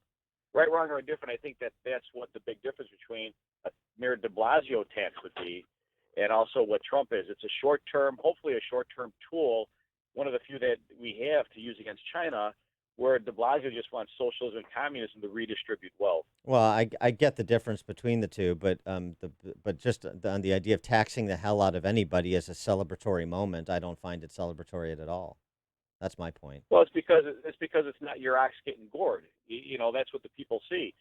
You take money out of somebody's pocket, you're going to feel it immediately. You raise the price of an iPhone, you're not going to see that. That's why the people aren't going to be as upset with a tariff, and they see it. You know what? You're going after our enemy. You're going after somebody who took our jobs. So that's why I think it's easier to paint the tariff rather than a tax. Yeah, I mean, thanks for the call, Joe. I guess I agree that it's more palatable. It's easier to sell, yes, because there's populist support for the sort of retributive economics across the spectrum. So yeah, I agree that it's easier to sell than what de Blasio was talking about in his ham-handed way. I'm talking about the substance of it. Whether people see it or not is bad policy. There's all kinds of things in this state people don't seem to acknowledge are real that are very real. Here, I guess the political class has mastered selling socialism a little bit at a time, but you're not fooling me. And by the way, the sort of the our jobs thing, like there's some kind of God-given right to these jobs being located in this country, or this job that I have is a job that I should keep until I'm tired of it on my terms. There's a lot of entitlement associated with this discussion that I also don't like. As Milton Friedman said famously, as we celebrate his 107th birthday this week. What are you doing today for it? Golfing again? Playing golf, as he would want me to. Of course. Yeah. Just hit it long and straight, Dan. Milton Friedman on deserves. Deserves. Who deserves what? We're lucky we don't get what we deserve. It's like a hot, steaming cup of information to start your day. It's Chicago's Morning Answer on AM 560. The Answer. Hey guys, Ken here from Income Store. I needed to take a minute just to brag on our almost 200 amazing employees. In 2009, we changed our tagline to, "We can grow any business in any industry at any time." The world trusted us and helped us become a 5-time Inc. 5000 honoree. Our 200 employees have done two major things at the same time. We manage 1,800 money-making websites and over 260 e-commerce sites for our client partners across the globe. 34% of Americans visited one of these assets last year. But at the same time, these amazing employees have stopped their life every single week and recorded videos and podcasts of exactly how we grow these digital assets. If you're looking to figure out how we do it, just go to door number 1. It's free. You can study thousands of hours of material on how to grow your business. If you have money but no time, go to door number 2. It's a bit pricey, but our managed services are absolutely incredible. You got to check out IncomeStore.com. Our 200 employees are absolutely amazing. Signature Bank is Chicago's fastest growing independently owned business bank. It's a bank where relationships still matter. Signature Bank knows your name and your story. I'm Dan Proft, and I know this because Signature Bank is my business bank. I'm Mark Weingart, President and CEO of Star Creations, Inc., the fastest growing supplier of wall decor products in the U.S. When it comes to banking, I don't want to be a small fish in a big pond. That's why I bank at Signature Bank Chicago. At Signature Bank, every customer is important. I know I can pick up the phone and talk to any one of the decision makers I know and trust at Signature Bank. At Signature Bank, they understand and respond to the unique needs of my business with flexibility and fairness. I'm proud to bank with Signature Bank because I know they're deeply invested in the success of Star Creations. Signature Bank is looking for their next success story. To learn more about turning your business vision into reality, visit signaturebank.bank. Signature Bank, helping local businesses succeed. Member FDIC, Equal Housing Lender. AM 560, The Answer. Coming up on Chicago's Morning Answer. We're going to extend our conversation about tariffs and the economy with the great Walter Williams, professor of economics at George Mason University at 6:36. But now let's head straight into the newsroom. Very nice man today who bought us breakfast. God bless you. Here's Mike Scott. Well, you're welcome. Thank you, thank you. Sunshine this morning, and we expect a warmer weekend. We'll have the full forecast coming up in just a moment. China says it doesn't want a trade war with the U.S., but is not afraid of fighting one. You've been talking about this with Dan and Amy this morning here on AM 560. It's part of Beijing's foreign ministry response to President Trump's threat to impose another 10% tariff on another $300 billion worth of Chinese imports beginning September 1st. President Trump is having some fun with the Democrat presidential candidates. Hosting a rally in Cincinnati, the president says he watched the Democratic debate 2 nights ago and also reacted last night. And the Democrats spent more time attacking Barack Obama than they did attacking me, practically. The president said that he is also going to continue to bring the fight to America's cities, targeting Baltimore again last night. Another Republican congressman is announcing he will not seek re-election. Will Hurd of Texas says he plans to pursue opportunities outside the halls of Congress, focusing on solving problems between technology and national security. Three-term congressman is a frequent critic of the president and is the 6th GOP congressman to announce so far that they will not run for re-election in 2020. The Air Force is taking an extraordinary step dealing with an epidemic of suicide. For the first time ever, all units will take a day off from training. The units will choose that day from now to September 15th to take a so-called tactical pause. So far this year, the Air Force is reporting 78 suicides. Search is underway here in Chicago to try and find a mother and daughter who went missing from the Northwest Side. Police say Thuy Vong and 5-year-old teen Nguyen disappeared from the 3500 block of North Wilson Avenue. The mother was last seen driving a 2007 silver Lexus with her daughter. Anyone who has seen them is asked to call Area North detectives. Chicago police are searching for a carjacking suspect this morning, considered armed and dangerous. Adam Bramwell is wanted for a carjacking and aggravated battery last month in Lincoln Park. Multiple reports say he's also a suspect in that brutal knife attack on a recent DePaul University grad last month. Chicago sports, Cardinals blanked the Cubs 8-0 in St. Louis. Mets blanked the White Sox 4-0 at guaranteed rate. The news, a service of Staples. Staples is your back-to-school destination. Get all the supplies you need at incredibly low prices. This week, get a Texas Instruments TI 884 graphing calculator for only $89.99. In-store only. Offer ends 8/3/19. Limit 2 while supplies last at Staples. 6:34 is our time, and we'll have a check of traffic and weather on the way next on AM 560. AM 560, The Answer, and MyPillow want to give you $1,000 just for listening. To enter, go to 560theanswer.com/cash and enter the daily keyword. Today's keyword is sleep. Enter that keyword at 560theanswer.com/cash and you could win $1,000. And make sure to use promo code AM560 at checkout when you visit mypillow.com.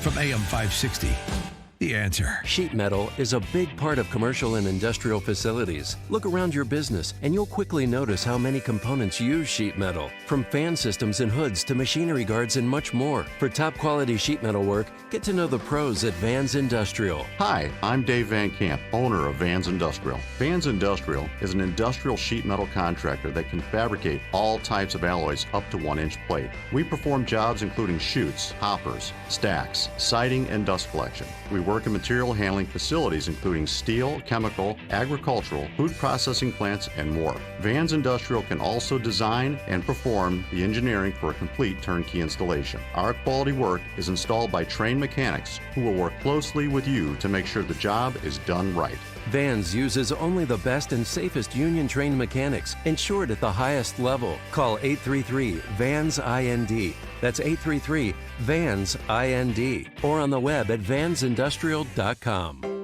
Is your old AC a clunker? Does it clunk, leak, or make weird noises? Could be it's on its way out. Luckily, the highly trained techs at your local 1 Hour Heating and Air Conditioning will replace your AC with new top-tier equipment. And isn't that what you want to hear? Right now, get big savings on a complete cooling system. Call 855-1-HOUR. Your comfort is just a call away. Call 1 Hour. Terms and conditions may apply. Call for details. Independently owned and operated. Licensed in the respective state or county. A lost dog, not a lost cause. Read Catching Murphy, the latest book from the Associated Press, available now exclusively at Amazon.com. It is 6:36. A check on the morning roads. AM 560 traffic center time. Here is Jim Telemonte. Eastbound I-90, the Gene Adams Tollway is jammed. 53 to Arlington Heights Road, there's a crash. 3 left lanes are blocked. The northbound Tri-State, we're seeing heavier traffic now. It's slow going from Plainfield Road to the Hinsdale Oasis, and from the Reagan Tollway much of the way to the Bensonville Bridge. The crash reported eastbound on I-80 at Larkin. The Hedens looks good. Kennedy, 24 minutes, O'Hare to downtown. Outbound 22. Eisenhower, 36 minutes, 390 to Burn Circle. Outbound 31. Stevenson, 42 minutes, 355 to Lakeshore Drive. Ryan, 22 minutes, 95 to downtown. I-57 is good. Bishop Ford, little congested approaching the Verge. Lollapalooza traffic later, and Cubs Brewers this afternoon. It's traffic. I'm Jim Telemonte on AM 560 The Answer.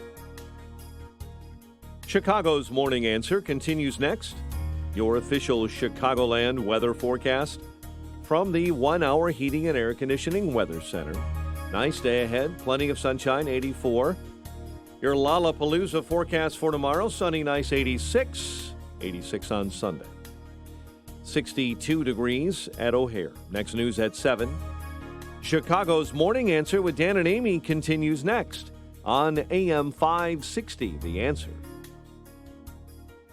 Make sure to check out the Income Store live video stream of today's show right now at 560theanswer.com. Only the biggest stories, only the biggest guests, and only the biggest opinions. This is AM 560, The Answer. Top of the morning, Dan and Amy. We were talking about Trump's latest tariff threat against the Chinese. 10% increase on $300 billion worth of goods by September 1 if we can't reach a deal. The saber rattling and the threats don't seem to be having much impact, even when Trump makes good on those threats. And again, trying to translate this because both the president and his supporters of this policy approach with the Chinese continue to talk about how we're punishing China. And this is the way to bring them to the table, to get them to heel when it comes to their bad faith practices, including intellectual piracy, technically illegal according to international law practices such as stealing. But there's a price to be paid here, too. We're trying to make it concrete. Wine business. China's latest round of retaliatory tariffs put the combined tax rate on a bottle of American wine at 93%, pushing prices out of the reach of much of the Asian country's growing middle class, reports Bloomberg. Right. Oh, the Chinese middle class can't enjoy American wine. Big deal. I thought we're in the business of creating jobs and growing businesses, right? So if we're not, we should be no more cavalier about jobs in the wine industry going away, businesses faltering based on government policy, than we should in the manufacturing sector, should we? We're not cavalier about anybody's private property. We don't want to see anybody's private enterprise torn asunder by the government. Hawaii's $18 billion tourism industry taking a massive hit. Chinese visitors dropping by almost 36% June of this year compared to June of last year. It's a real thing. The cherry business, the cotton cherry sector in this country in terms of their exports, the cotton sector, textiles. In Arkansas, exports have tanked and prices have dropped. Carton farmer talking about the struggles that are ongoing. I mean, so just to make it concrete, and I'm not just focusing on this in a silo to the exclusion of everything else. Let's go back to the interview that Nick Gillespie over at Reason did with Kevin O'Leary, who's this investor worth hundreds of millions of dollars, who's been popularized by the Shark Tank program, along with the intolerable Mark Cuban, of course, you know that program. Here's what O'Leary says about what he sees on balance sheets from the business that he's investing in the Trump economy. You know, you have to differentiate, and my take on Trump and his cabinet is, I don't watch the circus or the freak show, whatever you want to call it. I look at the policy. Mm-hmm. I'm a policy wonk. And I have this unique index I should share with you. I have interests in almost, it is over 50. It's over 50 private companies now, all in practically every state. Very few states we don't have interest in now. I get the monthly cash flows of every one of these businesses because most of my deal structures are royalties, as you know, or venture debt or preference shares or converts. And I have lots of covenants around cash flow. I have never in my life seen an economy like this. This is even better than the 60s. It is phenomenal. And I think primarily because of deregulation, not tax reform. My companies in California, in Texas, in Florida, in Illinois, at the municipal level and the state level have been set free. Yeah, forgive him for calling Illinois. He's from Canada. But and then he said Des Plaines. Yeah, right. But I mean, it's interesting. So look at this holistically, because he's pursuing one bad policy here. Tariffs doesn't mean that the other bad policies outweigh the negative impacts of tariffs in the short term, like deregulation, which we've been very complimentary of with respect to the president's aptitude for deregulation. The tax cuts, underappreciated pro-growth, successful pro-growth policy of the president, reducing the tax burdens, and frankly, making high-tax states own their high taxes. Sort of increasing competition by expediting movement away from high-tax states to lower-tax ones. So want to look at the Trump economy globally, but that includes having to address policies like tariffs that are not bringing China to heel, that are just increasing the cost of life for Americans. And I struggle with this idea. China is hurting their people, so we respond by hurting ours, and we console ourselves by saying, yes, but China's hurting their people more than the American government is hurting Americans. I just don't follow that logic. Perhaps Professor Walter Williams, the great Walter Williams, can help us. Professor of economics at George Mason University, of course, syndicated columnist. Professor Williams, thanks for joining us again. Appreciate it. Good morning. So your patience with Trump's tariff gambits with respect to the Chinese, is it at an end? Has it been at an end for a while? Well, I think that trade wars, international trade wars, you wind up with losers on both sides, and the logic behind the tariffs don't make a lot of sense. Here's the question for you. Now, let's just look at Canada and the United States. The Canadian government, for years, has kept American dairy products out of Canada, and therefore Canadians pay higher prices for dairy products. Okay, now, so what should the United States do? Should we, and as we have done, we impose tariffs on Canadian wood coming into the United States and forcing Americans to pay higher prices to build their houses out of wood? So that's kind of like saying that, look, if one country screws its citizens, we're going to retaliate by screwing American citizens. Right. That's almost like if you and I were in a boat at sea and I shoot a hole in my end of the boat, what should you do? Shoot a hole in my end. Well, gee, Williams, don't get even with you. I'm going to shoot a hole in my end of the boat. Yeah, right. Well, now, I hear you. Trying to make that argument for some time now. In addition to that, though, the argument you hear in defense of the tariff policy, a larger argument, we shouldn't trade with totalitarian communist countries like Chinese. We shouldn't trade with bad people. We should only trade with good people. Well, that does not make sense either, because I can ask you, that is, for example, is it the United States Congress trading with China? Or is it the United States Congress trading with the Japanese Diet? No, it's American citizens, private American citizens trading with producers in some other country. That is, when I buy a car, let's say when I buy a Honda, I'm not going through Congress. I'm not going through the Japanese Diet. I'm making a deal with a producer in Japan to sell me a Honda. That's a big mistake that we make in thinking about this.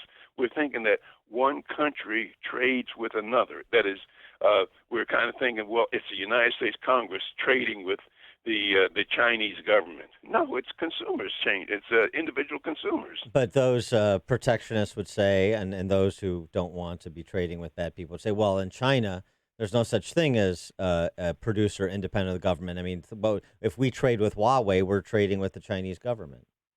Well, still, still there's the issue of saying, well, look, if the Huawei does something wrong that we don't like, they restrict the Chinese from buying certain things from us. Well, it doesn't make sense a lot of times for us to say, well, okay, since China does not allow its citizens economic freedom, we're going to retaliate by not allowing American citizens economic freedom. Now, that just doesn't make sense. But why do you think President Trump keeps pushing this narrative that it's not going to affect American consumers? Why does he have his head in the sand? I think that's if I understand it, that's scary. That's a political. They're politicians making decisions like that, and if you look at the history of tariffs all around the world, they have not, in the long run, they have not done much. That is, if you look at the Great Depression of the 1930s, it was the Smoot-Hawley tariffs that in the 1929s that exacerbated that recession. And so the point is that we do not, as Americans, want to say, if one country denies its citizens freedom, we're going to retaliate by denying American citizens freedom. And in the case of steel, we have tariffs on Chinese steel and other countries' steel coming to the United States.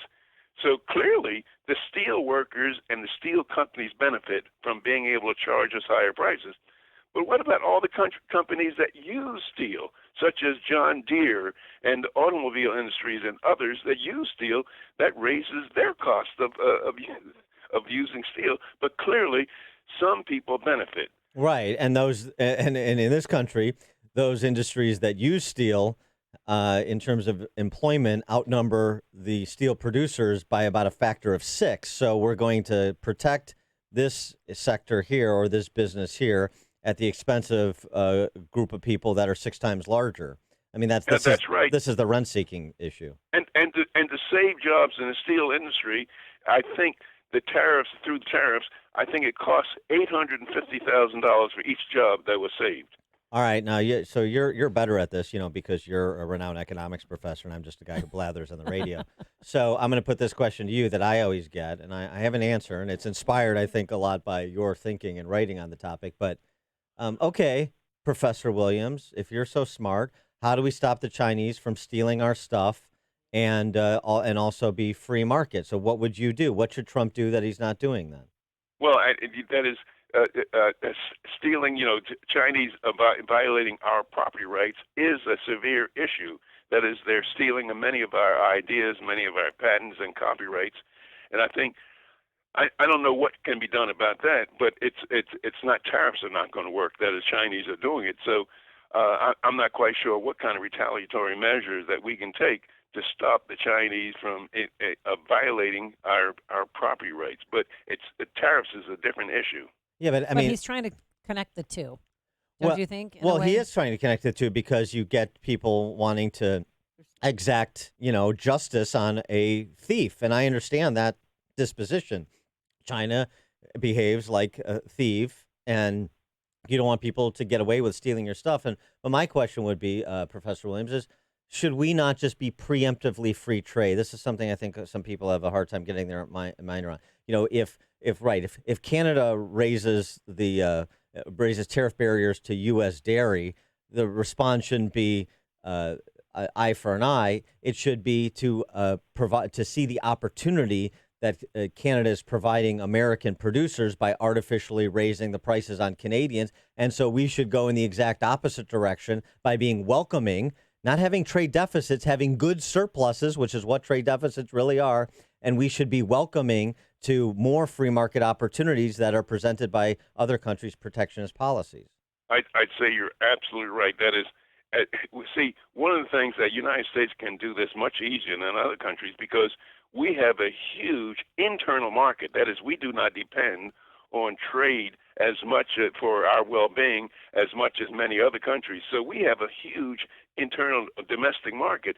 So if I were the president, I would say, I would tell the world, look, we're going to have free and open trade to products coming into our country. And if you want to screw your citizens, go ahead and screw them. We're not going to screw Americans. Yeah, I think it's a good way to put it. That's a statement that Trump could make, I think, comfortably. All right, I wanted to get your take on something else, too. It's, of course, the last 2 weeks, really, these a lot of hysterical conversations about race, the president's comments, not just about the 4 congresswomen, but, of course, about Baltimore that has consumed much of the D.C. press corps' bandwidth this week. What's your reaction to what President Trump had to say about Baltimore and the reaction that those sort of critical statements about a major American city that is predominantly African-American are racist? He could say the same thing about your city, Chicago. I know. We want him to. He should. I do. Yeah. I mean, that is, I think what Trump is trying to say, I don't know what he's trying to say at all, but black people in these rotten hellholes around our country where people are afraid to walk the street, their kids go to rotten schools, they should say, it doesn't make any difference who's president of the United States, whether it's Obama or president. We need to focus on things that are right immediately that are connected to our neighborhoods. That is, no matter whether it was Obama or Trump president, there was just as many murders of people as when they're as when they're not. It doesn't make any difference who's the president, and the education that young blacks receive in many of our cities, it is a disgrace. In the case of Baltimore, there are 13 Baltimore high schools where not a single student tested proficient in math, and only 15% tested proficient in English. And then another 6 or 7 schools, so you're talking about 20, only 1% of the students scored proficient in math. And so here's the problem. That is, the kids are getting fraudulent high school diplomas, and they go out and they say, well, gee, my diplomas, I have a high school diploma, and there's this white guy who has a high school diploma, but he gets the job and I don't. So they'll blame it on racism as blaming it on a fraudulent diploma. And it turns out it's a huge tragedy for black Americans and for Americans in general that the average black 12th grader, he has the reading, writing, and science proficiency of the average white 6th or 7th grader, and that is devastating. And in order to get even people complain about, well, gee, there's not enough blacks on police forces all around the country. Well, you have to take a civil service exam to get on to become a cop. And so, if you can't read and write, that means that's a field of opportunity as well as many other opportunities. Or doors to opportunities are closed to you. He is Professor Walter Williams, economics professor at George Mason University, syndicated columnist. And Walter Williams, it's always an honor to have you on. Thanks so much for your time. Appreciate it. And thank you. Bye. Take care. And he joined us on our turnkey.pro answer line. You're listening to Chicago's Morning Answer with Dan Proft and Amy Jacobson on AM 560. The Answer. The Lou Dobbs Financial Report is brought to you by Signature Bank, helping local businesses succeed. Visit signaturebank.bank for your commercial banking needs. I'm Lou Dobbs. President Trump puts more pressure on China. Lowe's laying off thousands of employees, and Amazon's chief cashing in nearly $2 billion of stock. But don't worry, he has plenty more. Those stories next. I'm Bobby Richards with today's 1-Minute Money Report. The New York Times recently reported on an unusual way Americans are making money. They found over 10,000 people who broke the golden rule of investing and became millionaires. The stories included people from all walks of life, including writers, professional bowlers, and blues guitarists, even a set of grandparents. We broke the golden rule of investing and turned $16,000 into $2 million. And here's one person who agrees with what they're doing, Warren Buffett. He says blindly following Wall Street's golden rule is just protection against ignorance. And Alexander Green, perhaps the top stock picker in America, told his 140,000 followers that if they break this rule, they can retire on just one investment. His video immediately went viral. You can view it for yourself at onestockretirement.com and decide if you should break the golden rule too.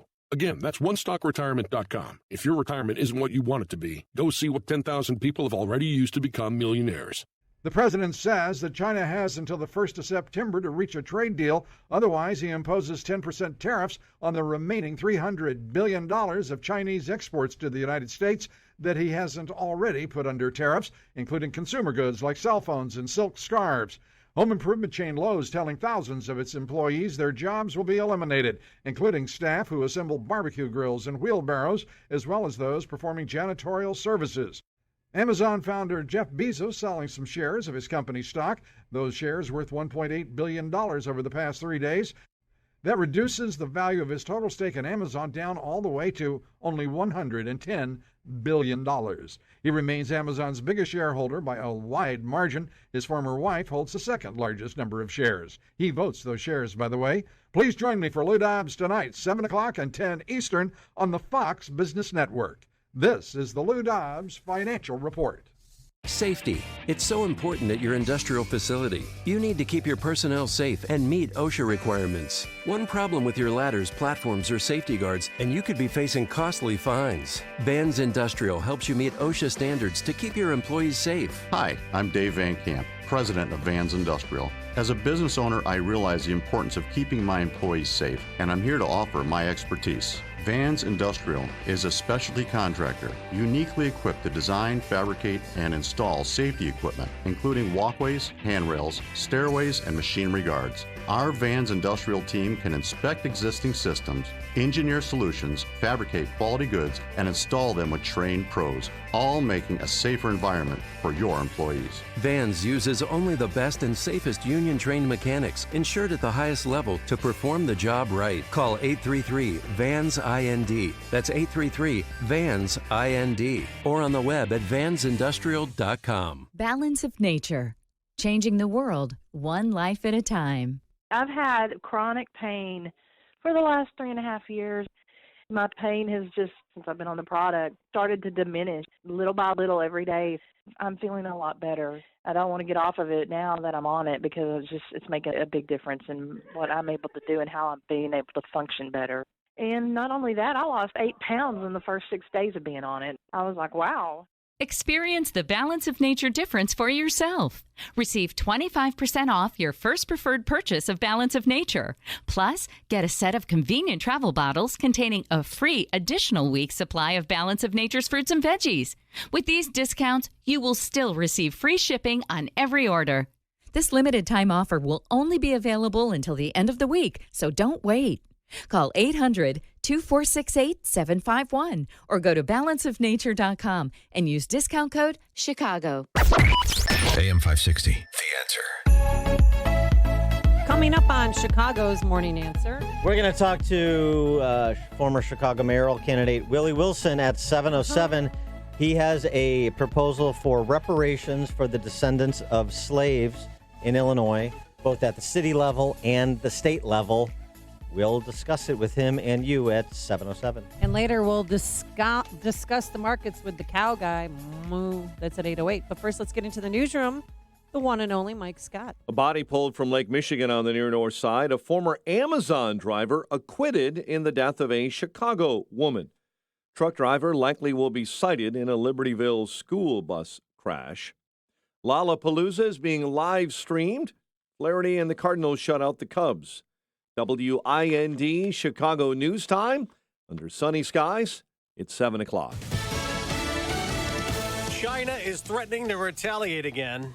I'm Dave Anthony, Fox News. We are finally putting America first. President Trump at a rally in Cincinnati hours after he announced new tariffs. And until such time as there is a deal, we will be taxing the hell out of China. That's all there is. Okay? Fox's Simon Owen has more on China's reaction live. Dave, a Chinese foreign ministry spokesperson saying if the U.S. tariffs are implemented, China will have to take necessary countermeasures, saying President Trump's latest threat violates an agreement made with Chinese President Xi Jinping in June to revive negotiations on trade tensions. Those talks have restarted, but so far there's no sign of a deal.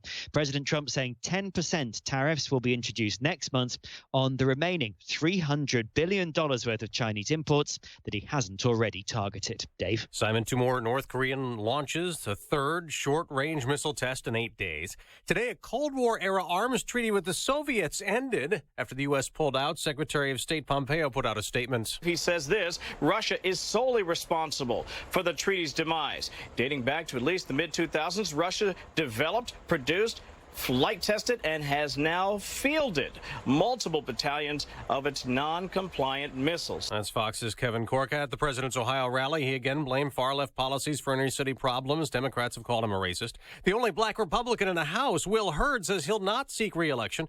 Just yesterday, the congressman from Texas told our Fox News Rundown podcast the president's go back tweets were racist. I can't tell you how many times I've been told, go back to Africa, right? I'm not from Africa. I've never been to Africa. But Congressman Hurd's tweet announcing his decision not to run in 2020 does not cite that as a reason. He wants to go back to the private sector on technology and national security. This is Fox. Sunshine, blue skies, and a nice start to the Friday morning rush. 7:02 on AM 560, The Answer. Good morning. I'm Mike Scott. We'll get the latest on your travel and commute times coming up with Jim Talamonte in a moment. 62 degrees right now, and the search is underway to find the mother and daughter missing on Chicago's northwest side. Police say the woman, Thuy Vong, and 5-year-old Tin Nguyen disappeared from the 3500 block of North Wilson Avenue. Now, the mother was last seen driving a 2007 silver Lexus with her daughter. A judge sides with a former Amazon delivery driver charged in the 2016 death of a grandmother on Chicago's southwest side. Vladimir Gray was found not guilty of reckless homicide. 84-year-old Telesfora Escamilla's family reacted with anger following the judge's ruling, saying justice was not served. An investigation is underway after a body was pulled from Lake Michigan on Chicago's near north side. That person discovered in the water last night near the 800 block of North Lakeshore Drive. His identity and cause of death have not yet been released. A truck driver is facing a citation following a chain reaction crash involving 3 school buses and a dump truck near Libertyville. It happened yesterday at Route 137 in River Road. Buses were carrying children and counselors from North Suburban YMCA's summer camp in Northbrook. No critical injuries were reported, but over 100 were evaluated by paramedics. Chicago sports. Cardinals blanked the Cubs 8-0 in St. Louis. Zach Wheeler and a couple of relievers combined on a 4-hitter as the Mets, suddenly red hot, blanked the White Sox 4-0 at guaranteed rate. The news service of Farmers Insurance at Farmers Insurance. They know a roof can withstand a lot. One exception being an airborne car. Seen it, covered it, talk to Farmers. 7:04, a check of traffic and weather on the way next on AM 560. Dennis Prager explains where the left has gone. There was a division last night between, I would say, close to communist left and socialist left. The claim that the Republicans have moved right, and it's not that the Democrats have moved left, is so absurd that I've never really addressed it. But the absurd is now the norm. The Dennis Prager Show. Weekdays at 11, right before Sean Hannity at 2 on AM 560. The Answer. Baseball season is in full swing. It's a good thing Matt secured his denture with Super Poly Grip. Now he can enjoy the snacks as much as the game. Poly Grip. Hey, how are you? So great to see you. It's that time of year when the family meets up. Hi, come on. Get together, guys. Family photo. It's a good thing Jack cleans his denture with Polydent so he can enjoy the whole day with confidence. Polydent. Attention military service members. If you use dual-sided combat arms earplugs during active duty between 2003 and 2015 and then suffered tinnitus, ringing in ears, hearing loss, you may be entitled to financial compensation. Contact Thomas J. Henry for a free and confidential consultation. Dial pound 250 and say keyword service. That's pound 250, keyword service. Call Thomas J. Henry now and get the money you deserve. Principal office in San Antonio, Texas. You'll have the option to receive a one-time auto-dial text message from the station. Hi, this is Amy Jacobson, and I've got a quick, cost-effective way to protect and grow the value of your home this summer. Call the professionals at CertaPro Painters for interior and exterior painting. They painted the first floor of my home last year, and every time someone walks in, they always say, gosh, your house looks so much bigger. That's because one of their color specialists helped me pick out the perfect color. So boost your curb appeal this summer with a fresh coat of paint while protecting it from the heat, storms, and insects. Be proud to show off your house to your friends and neighbors. Their summer calendar has a few spots available, so secure yours now. Don't put it off. Time to hire CertaPro Painters, your residential and commercial painting experts. You can schedule a free estimate online at CertaPro.com, that's Certa with a C, or call 1-800-GO-CERTA. Each CertaPro Painters business is independently owned and operated. Get a free estimate at CertaPro.com or call 1-800-GO-CERTA. CertaPro Painters, we do painting, you do life. Staples is your back-to-school destination. Get all the supplies your child needs at incredibly low prices. Right now, Staples comp books and 24-pack Crayola crayons are just 50 cents each. In-store only, ends 8/3/19, limit 30. While supplies last, Staples. 7:07 AM 560 traffic center time. Here's Jim Telemonte. Eastbound Adams Tollway I-90 traffic is stop and go from Meacham to Arlington Heights Road with a crash now blocking just the left shoulder. Northbound Tri-State we're seeing delays. Plainfield Road to the Hinsdale Oasis and from the Reagan Tollway to the Bensonville Bridge. Reagan Tollway is a little congested approaching the Tri-State. Edens, 19 minutes like Cook to Montrose. Kennedy, 29 minutes O'Hare to downtown. A little quicker on the Express. How about just 23 minutes to the airport? Eisenhower, 42 minutes, 390 to downtown. How about 34? Stevenson, 48 minutes, 355 to Lakeshore Drive. How about 35? Ryan, 23 minutes, 95 to downtown. I-57, Bishop Ford, both 17 minutes. I-80 to the merge. Northwest Indiana's fine for now. That's traffic. I'm Jim Telemonte on AM 560, The Answer. Chicago's Morning Answer continues next. Your official Chicagoland weather forecast from the 1 Hour Heating and Air Conditioning Weather Center and meteorologist Steve Williams. A nice day, plenty of sun today with a high near 84. It'll be clear tonight, low 62. For tomorrow and Sunday, mostly sunny and nice, the high both days at 86. Clouds and sun Monday, high 89. I'm Steve Williams on AM 560, The Answer. 63 at O'Hare, a water temp in Lake Michigan of 71. Your next news update is at 7:30, and Chicago's Morning Answer with Dan and Amy continues next on AM 560, The Answer. This hourly segment is brought to you by Papa Nicholas Coffee. Papa Nicholas Coffee, a family tradition since 1897.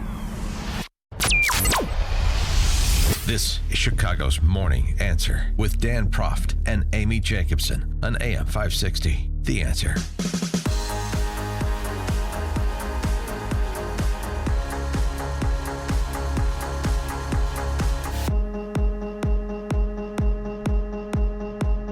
Top of the morning, Dan and Amy. Willie Wilson, former mayoral candidate. And run for president, too. That's true. You'll remember back, I was a Willie Wilson supporter back in 2015 when he first ran for mayor, and I was the head of the Whiteys for Willie. Right, I remember that. Support group, advocacy group. No, like Willie Wilson, like a lot of what he has to say, like a lot of what he's done. He's lived this incredible life to go from being a sharecropper in the Jim Crow South to being a millionaire in our little community called Chicago. And he's very philanthropic. Very philanthropic.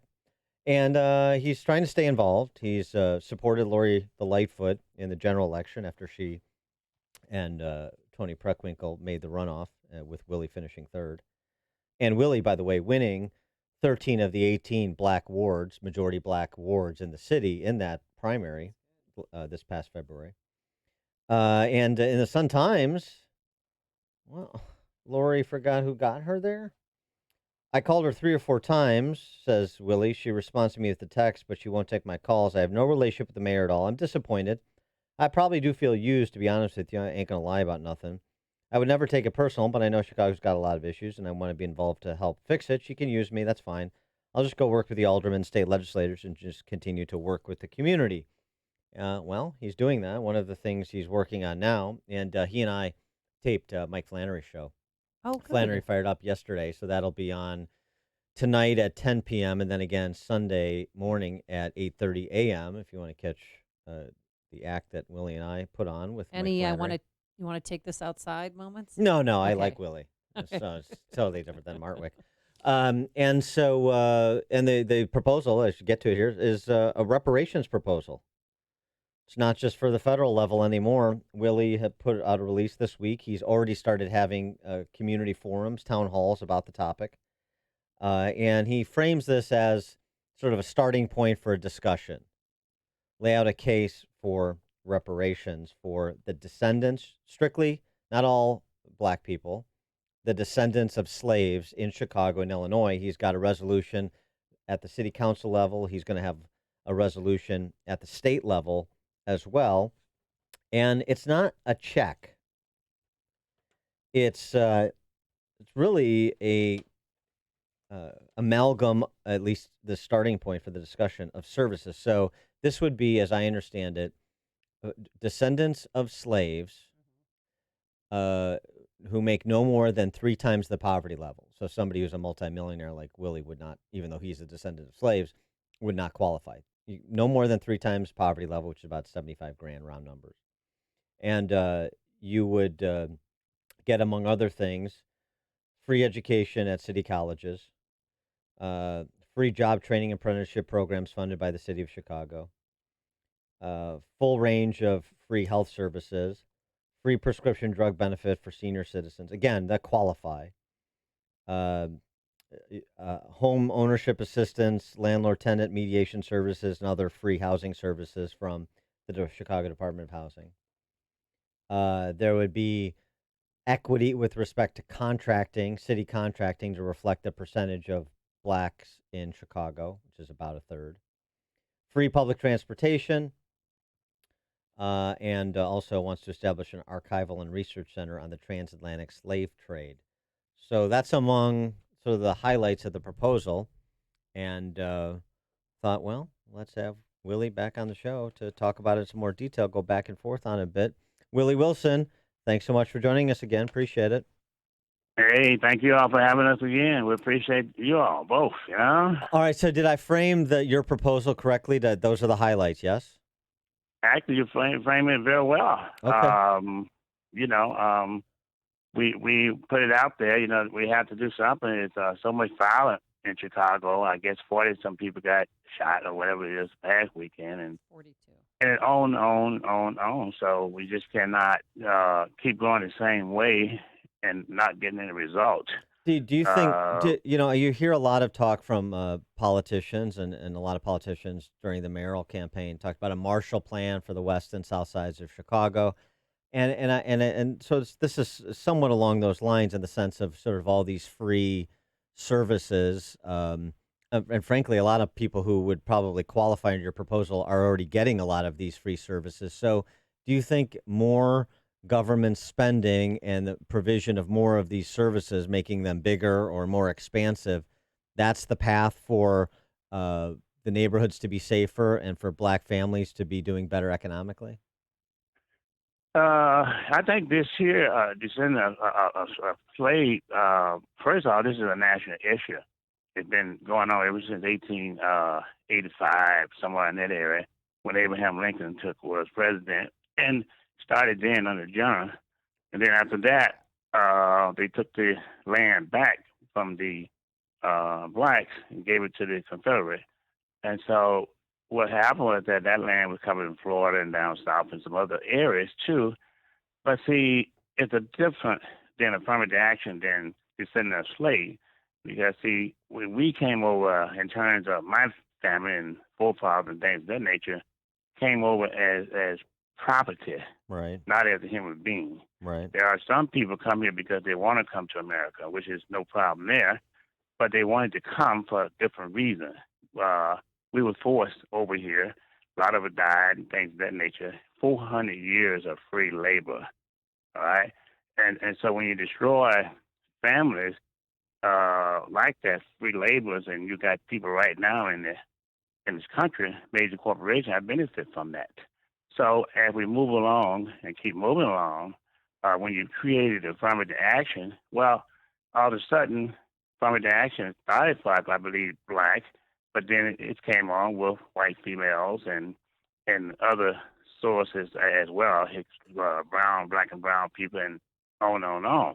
But we must deal with the issue to start the conversation somewhere to help make sure that if you owe a debt to somebody, it was promised and was done, let's figure out how we figure it out. Let's get it paid back. Let's most all stop the violence, things of that nature. You look at the result of the black community.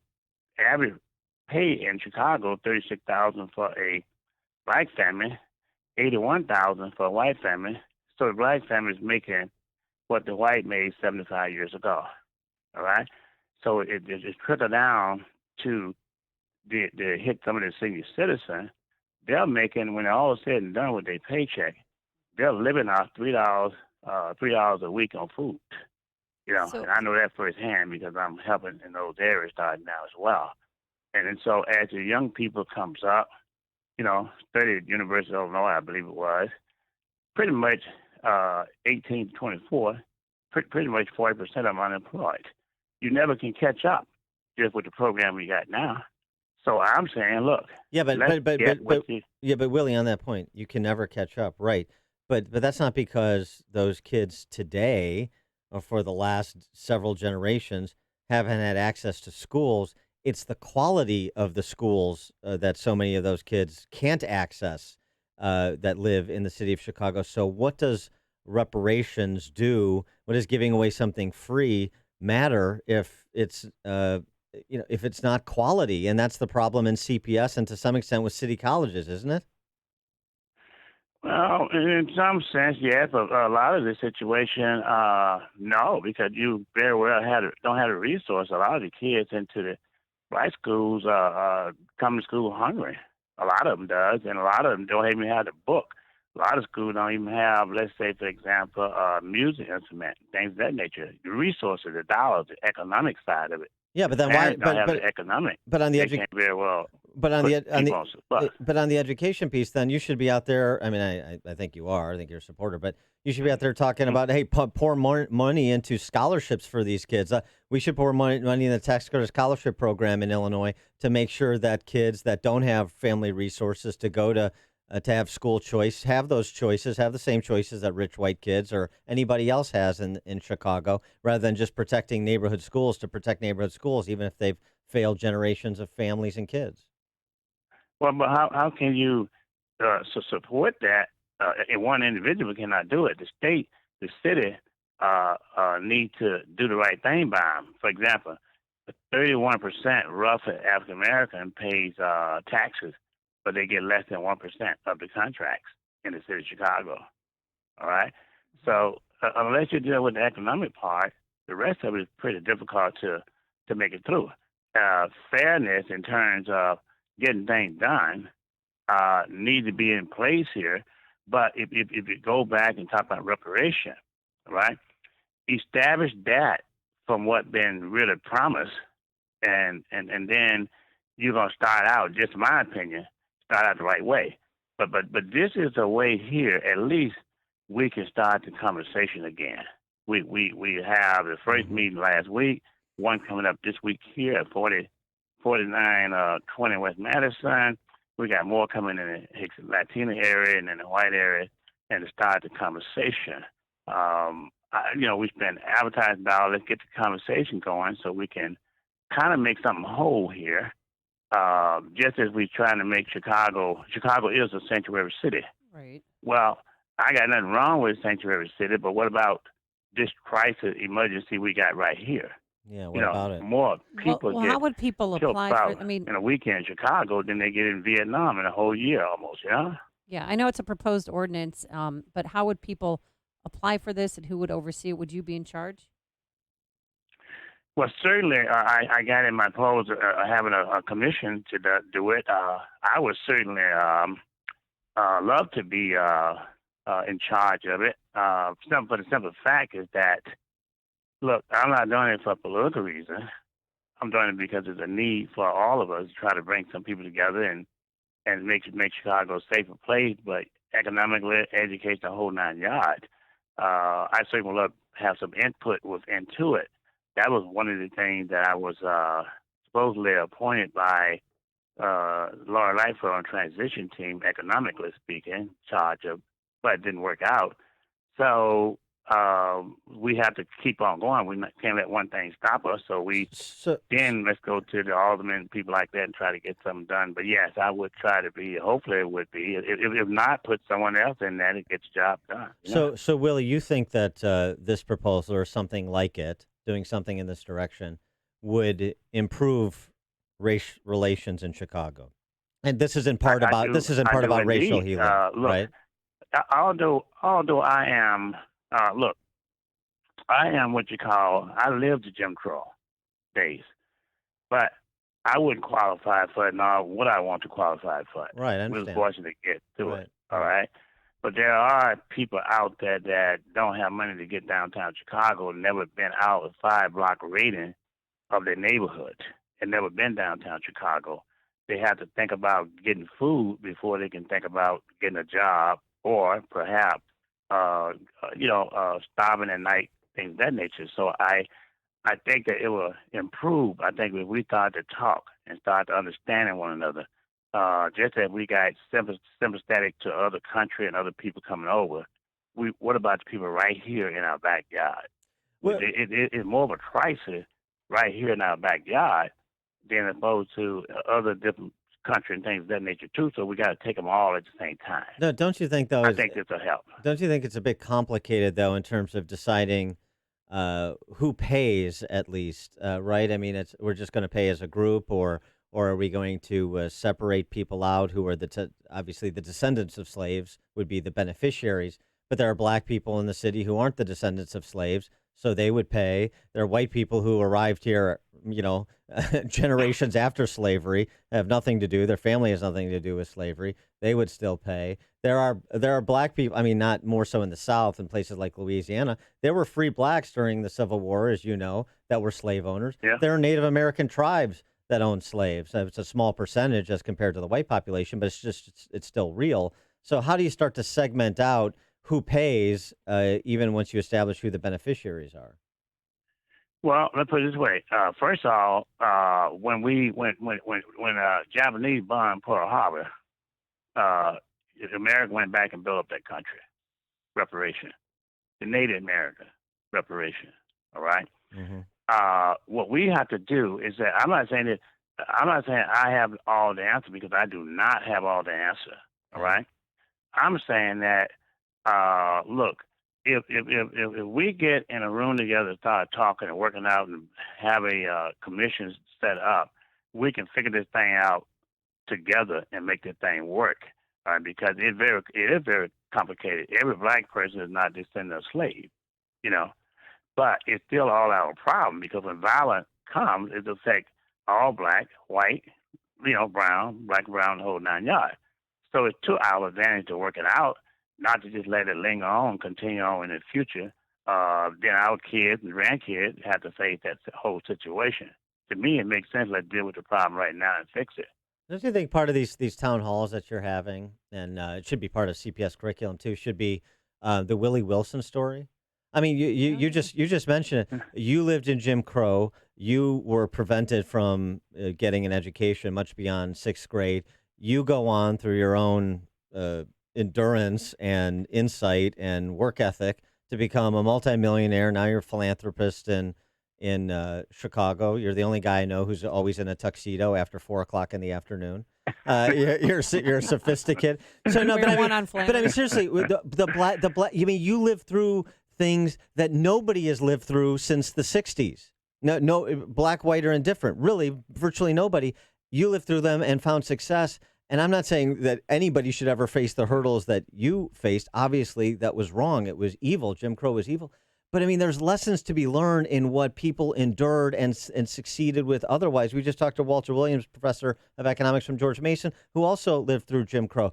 And so how about a black entrepreneurship course in CPS that teaches people about the Willie Wilson story and the Robert Johnson story and black entrepreneurs throughout the history of America, even under the most oppressive of conditions, and talking about how you find success regardless of what other people do to you.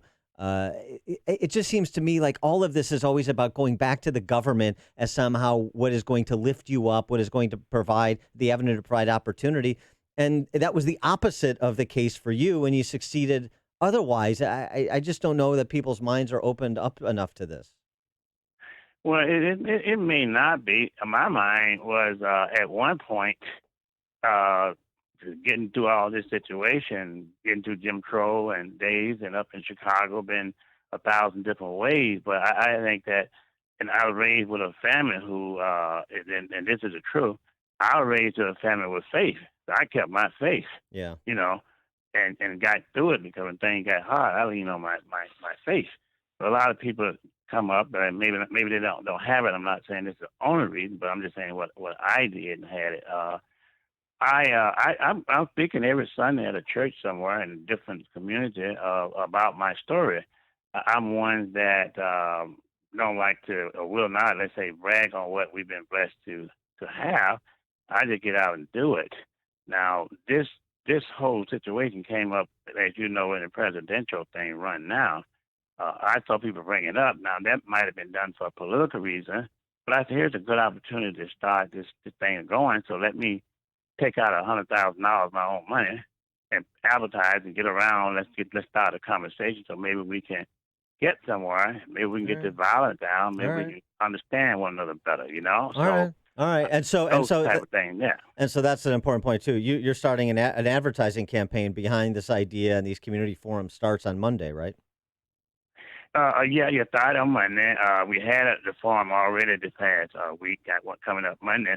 And Dan, I'm hoping you and him are going to do one for me too. We're talking about it. Yeah, we're talking about it. We are talking about it, about trying to put some together. So hopefully we will. I'd love to participate, and it'd be fun, and I'm sure illuminating as well. All right, Willie Wilson, Chicago, former Chicago mayoral candidate, of course, successful businessman and activist and philanthropist. Willie, thanks so much for joining us as always. Appreciate it. All right. Thank you, guys. Appreciate it. Take care. God bless, and thank you. And he joined us on our turnkey.pro answer line. If you're talking about it, Dan and Amy are talking about it. It's Chicago's Morning Answer on AM 560. The Answer. Make home improvements or consolidate debt with a home equity loan from Discover Bank and MLS ID 684042. Save with 0 application fees, 0 appraisal fees, and 0 cash due at closing. Learn more at discoverhomeequityloans.com. Hey, look at this. Why are you on your phone? We have dinner reservations. I'm getting a quote for life insurance from Ethos. Just look. Wow. I thought it would be more expensive. A friend told me about Ethos. It's the new, straightforward kind of term life insurance that offers policies for any budget. Let's do an estimate for you. Do we have time? You just answer 4 simple questions to get an instant quote. These are easy questions. And there's the instant quote. Seriously? That was really fast. I know, right? And the online application only takes about 10 minutes. No pushy agents. And in most cases, no medical exams. It's perfect for us. Can we apply right now? Why not? And after dinner, maybe we can celebrate. You know what? Ethos is perfect for us. Ethos is ethical term life insurance. Straightforward and super fast. Don't put it off. Go to ethoslife.com for a free instant quote now. ETHOSlife.com. That's ethoslife.com. Message and data rates may apply. Please don't text while driving. If you've been in business more than 20 minutes, you've probably printed your logo on all kinds of promotional products. We all know promotional products work because they're everywhere from sales meetings and corporate events to trade shows. Ever wondered why or how to best use promotional products to grow your business? Let us show you today for free. We're 4imprint, promotional product experts at your service. we're giving away an ebook called Promotional Products Work, absolutely free, to everyone who texts radio to 88988. At 4 Imprint, we make your logo look perfect on thousands of promotional items. With our 100% guarantee, it'll be right the first time, on time, every time. Your free ebook will reveal valuable insights that can attract new customers, build your brand, help your cause, or simply grow your business. Get the ebook Promotional Products Work absolutely free by texting radio to 88988. That's RADIO to 88988. AM 560, The Answer. Coming up on Chicago's Morning Answer. All right, we ran a little long with Willie, but we wanted to lay it out. Now we'll take your calls on Willie Wilson's reparations proposal for Chicago and Illinois. 312-642-5600, turnkey.pro answer line. Or you can always text us at 64636, type in DA, then a quick comment. Now into the newsroom we go. Here is Mike Scott. 63 degrees and sunshine at 7:31. A new deal with the Taliban means just about half of the U.S. troops in Afghanistan will leave. Officials say the agreement would end an 18-year-old war, calling for a ceasefire and renunciation of al-Qaeda. It would also require the Taliban to begin negotiating a larger peace deal with the Afghan government. China is out with a clear warning. They say this morning if the U.S. places more tariffs on Chinese goods, they will have to take countermeasures. President Trump says he has no problem with North Korea firing short-range missiles. NBC's Richard Engel has more on North Korea's launch. 6 missiles, 3 launches, 8 days. North Korea has been firing salvos of short-range missiles into the sea, but the latest pair launched overnight appear to be a new type, according to South Korean officials. Speaking with reporters at the White House yesterday, the president said he never made an agreement with North Korea on short-range missiles. Last night at a campaign rally, the president did say he'll continue to place tariffs on Chinese imports. And until such time as there is a deal, we will be taxing the hell out of China. China, he said, is hoping former Vice President Joe Biden wins the presidency next year. A man charged in the killing of an off-duty Chicago police officer in March is serving as his own attorney. Jovan Battle sparred with a Cook County judge and prosecutors during a hearing yesterday. Battle is charged in the murder of Officer John Rivera. Chicago police are searching for a carjacking suspect considered armed and dangerous. Adam Bromwell is wanted for carjacking and an aggravated battery in the Lincoln Park neighborhood. He is also a suspect in that brutal knife attack on a recent DePaul University graduate last month in the same neighborhood. Illinois' third baseball team is finally getting some license plate love in this state.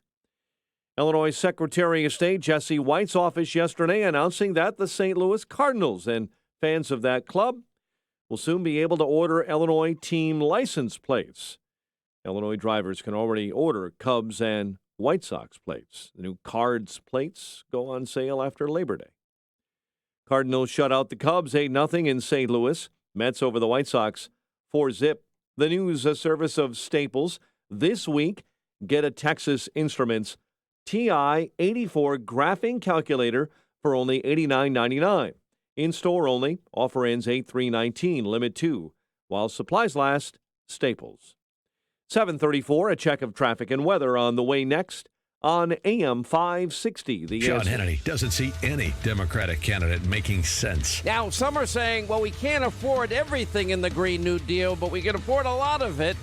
They all support a version of the Green New Deal.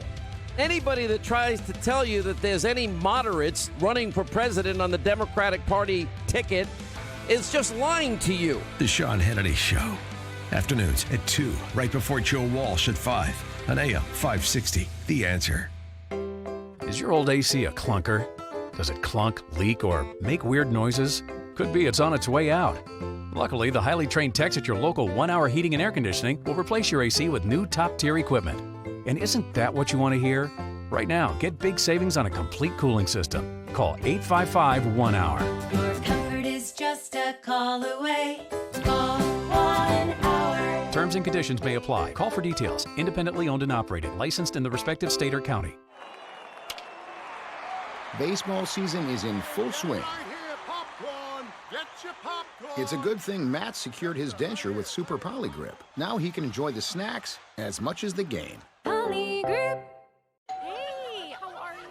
So great to see you. It's that time of year when the family meets up. Hi, come on. Get together, guys. Family photo. It's a good thing Jack cleans his denture with Polydent so he can enjoy the whole day with confidence. Polydent. My name is David Hochberg. If you'd like to pay off debt, call Team Hochberg now about a cash-out refinance. During May, Team Hochberg helped listeners access $953,000 to pay off credit cards, student loans, car loans, medical bills, collections, and IRS tax liens, which saved them close to $19,000 a month. Since January, Team Hochberg has saved listeners over $74,000 a month, which is an annualized savings of over $888,000. What are you waiting for? Call Team Hochberg now to see if we can help you pay off debt and substantially reduce your monthly payments with a cash-out refinance. Think of all the things you could do with an extra $500, $1,000, or $1,500 a month that you'd be saving. Call Team Hochberg now at 855-56-DAVID or visit 56david.com. Team Hochberg has helped thousands of AM 560 listeners, but we can't help if you don't call 855-56-DAVID or visit 56david.com. Homeside Financial, Equal Housing Lender, NMLS 1124061. 7:36 in the AM 560 traffic center. Here is Jim Telemonte. Traffic right now on the expressways isn't too bad. The Edens looks pretty good. There is a crash inbound south of Oakton on the right shoulder, so you might tap the brakes there. Otherwise, the Edens is clear. Inbound Kennedy, scattered delays start at Canfield. 30 minutes O'Hare to downtown. 16 from Montrose, 14 on the express. Up on 26 to the airport. And on Eisenhower, 40 minutes, 390 to downtown. 22 from Mannheim. Up on 33 minutes to 390. Stevenson's heavy, especially central to Kedzie. It's 57 minutes, 355 Lakeshore Drive. Up on 35. Ryan, 24 minutes, 95th to downtown. Northbound Tri-State delays are 95th to 75th. And from the Reagan, so at Lawrence. Adams Tollway Meacham to 53. That's traffic. I'm Jim Telemonte on AM 560 The Answer. Chicago's Morning Answer continues next. Your official Chicagoland weather forecast on this International Beer Day. Did you know that? Our 1 hour heating and air conditioning weather center. Nice day ahead. Plenty of sunshine. High 84. Clear and 62 overnight. 63 at O'Hare. Next news at 8. Chicago's Morning Answer with Dan and Amy continues next on AM 560. The Answer. Don't forget that you can watch Chicago's Morning Answer on the Income Store live video stream every morning at 560theanswer.com. Let freedom ring this afternoon at 2 with Sean Hannity, right before Joe Walsh at 5 on AM 560. The Answer.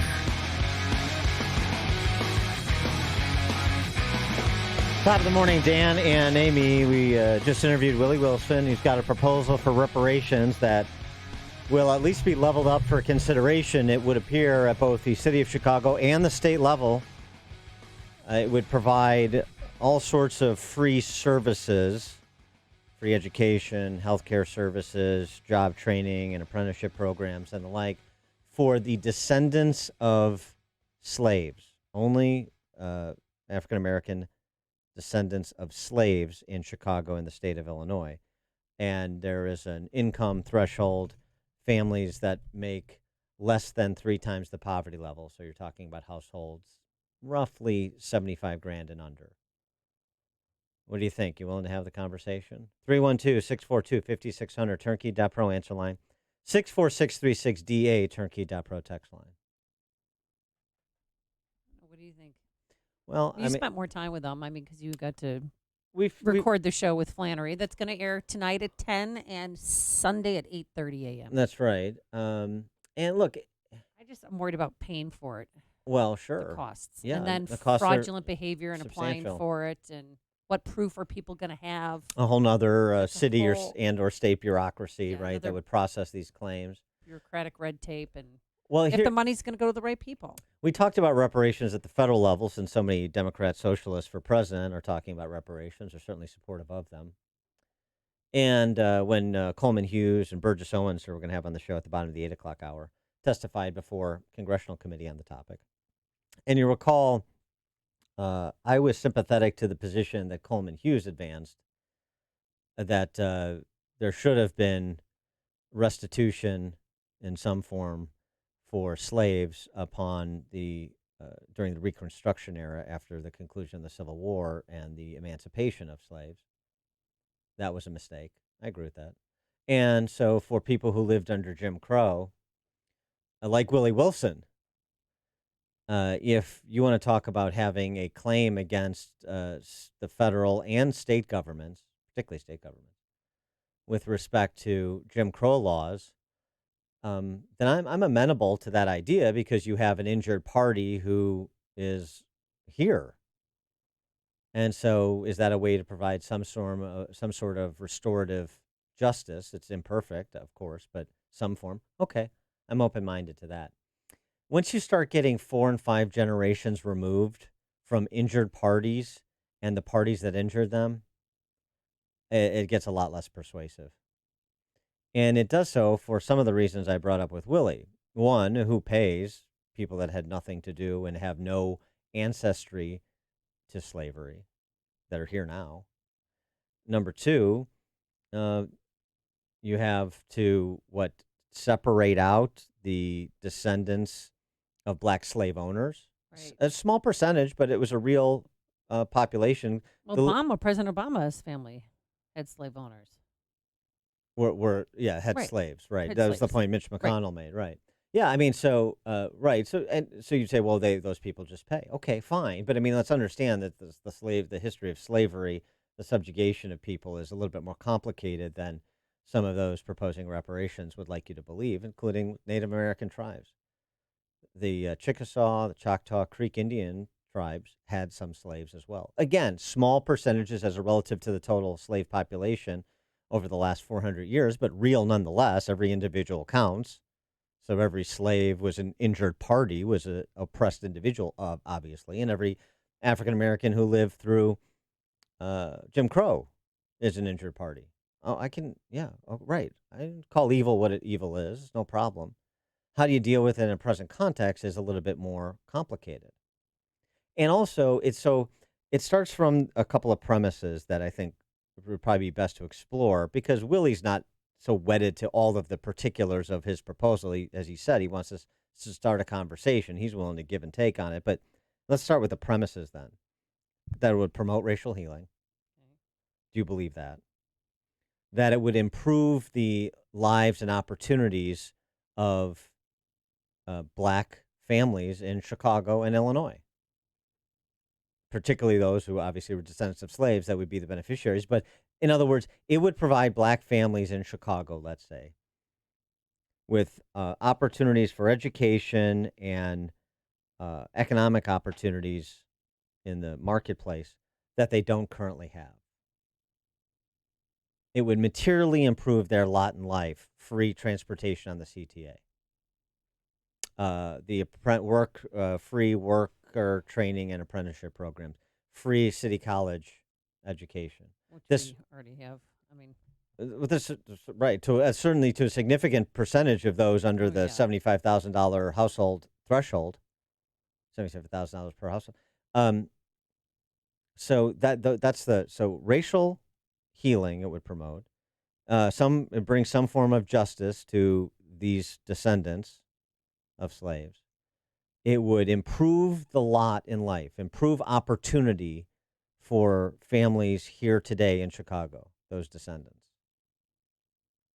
And it would then make Chicago and Illinois a more unified place, I guess would be the final premise, sort of connected to racial healing, but larger than that, because it would not just be racial healing saying, I'm sorry this happened to your family, and here's a benefit to you as the best kind of justice we're able to provide, since we can't turn back the clock.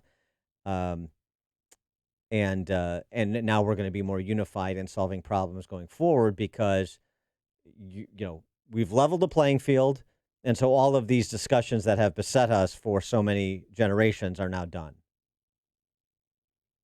Do you think those discussions would be done?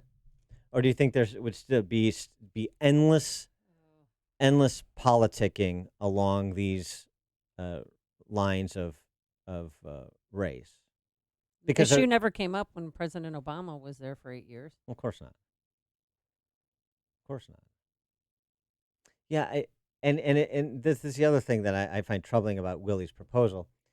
It's all government programs, so it never ends. So now we're going to just argue, and this is my point, but we're going to be unified. These problems are going to be done. We're never going to talk about this again. You know what? It's like saying we're going to fund the schools with the lottery. We'll never talk about school funding again. And that's all we talk about with respect to education. Now we're going to talk about programs aren't good enough. They're not big enough. They're not generous enough.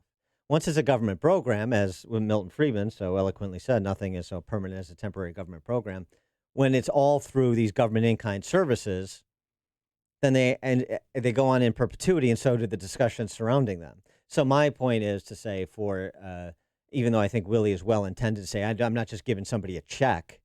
It's through services that will provide them pathways to improve their life and health and so forth.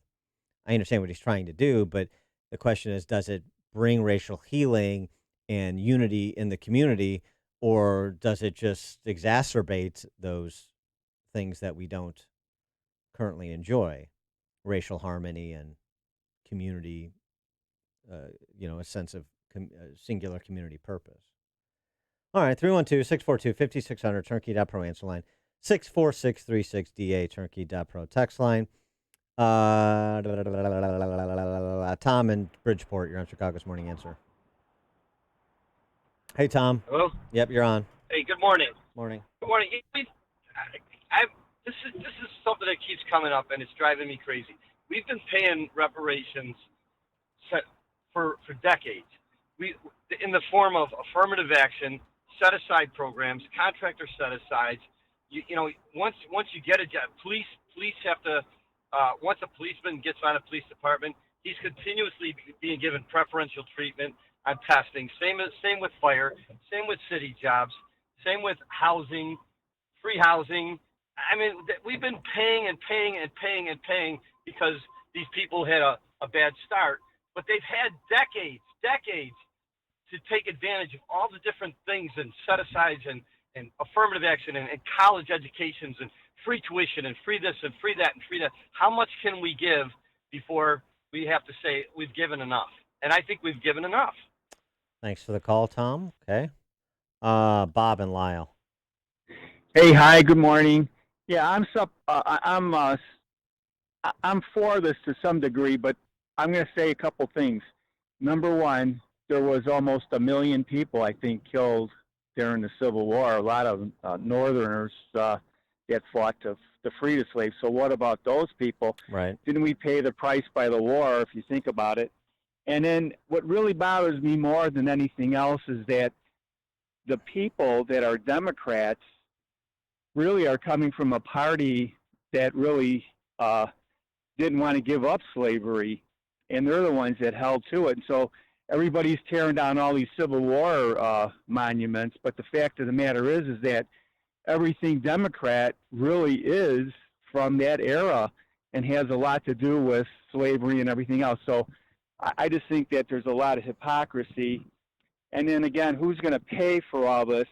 If you think about it, and it's not only blacks, it's whites too. We live in a very promiscuous society.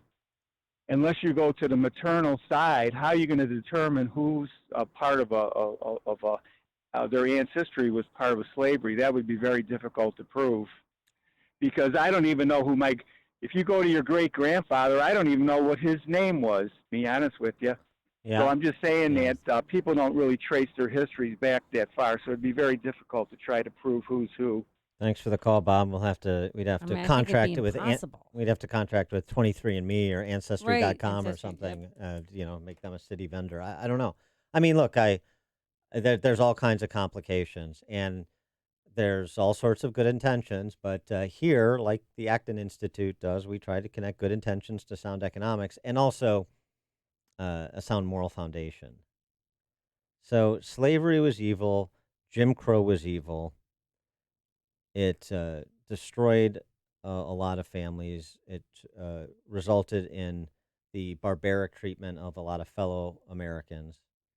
And so we have to own that in some material way. We certainly acknowledge it. And that's why I say, like, people who survived Jim Crow, lived through Jim Crow, even thrived during Jim Crow, is ultimately people like Willie Wilson, Walter Williams, and Thomas Sowell, and Bob Woodson, and so many people did. They were part of the civil rights leadership of the 60s.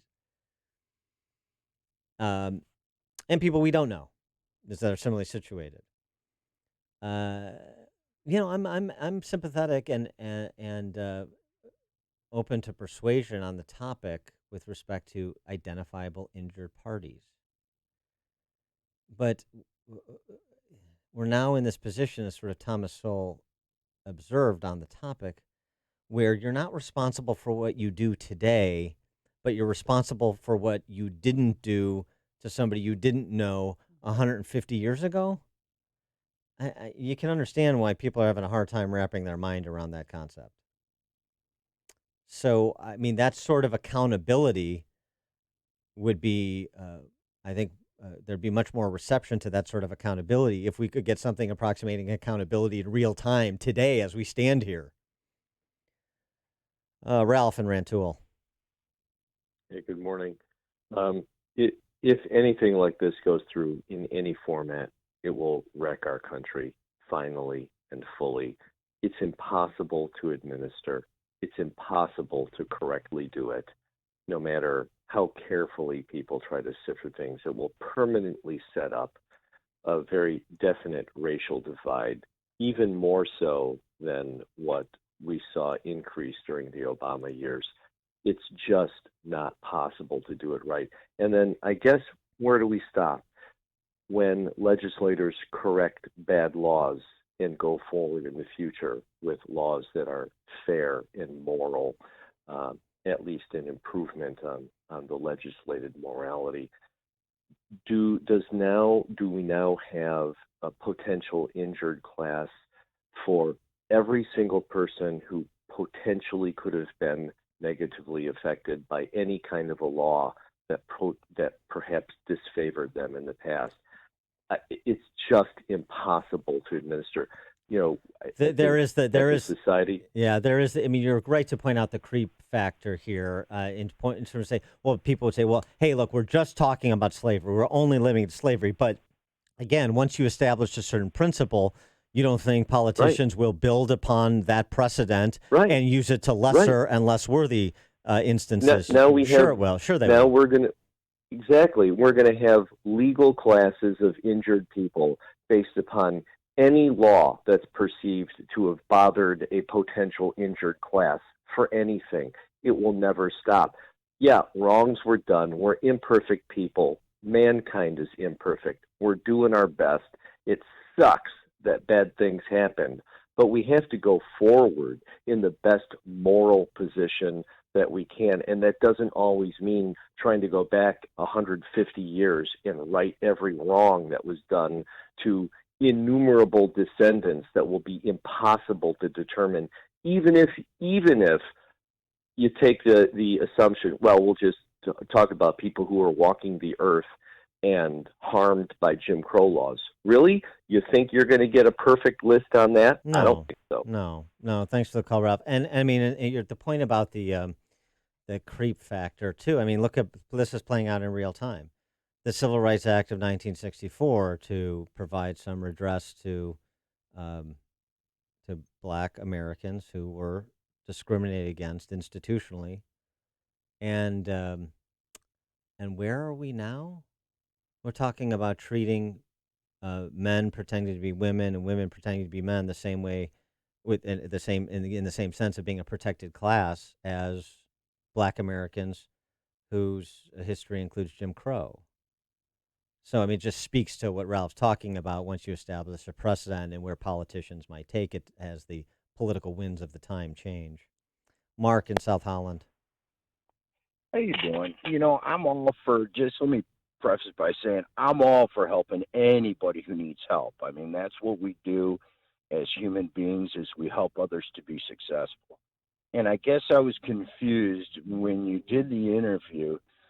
You were alluding to the fact that Mr. Wilson had come from such oppressive situation, but had, through his determination and hard work and desire and drive to be successful, had made it to that point.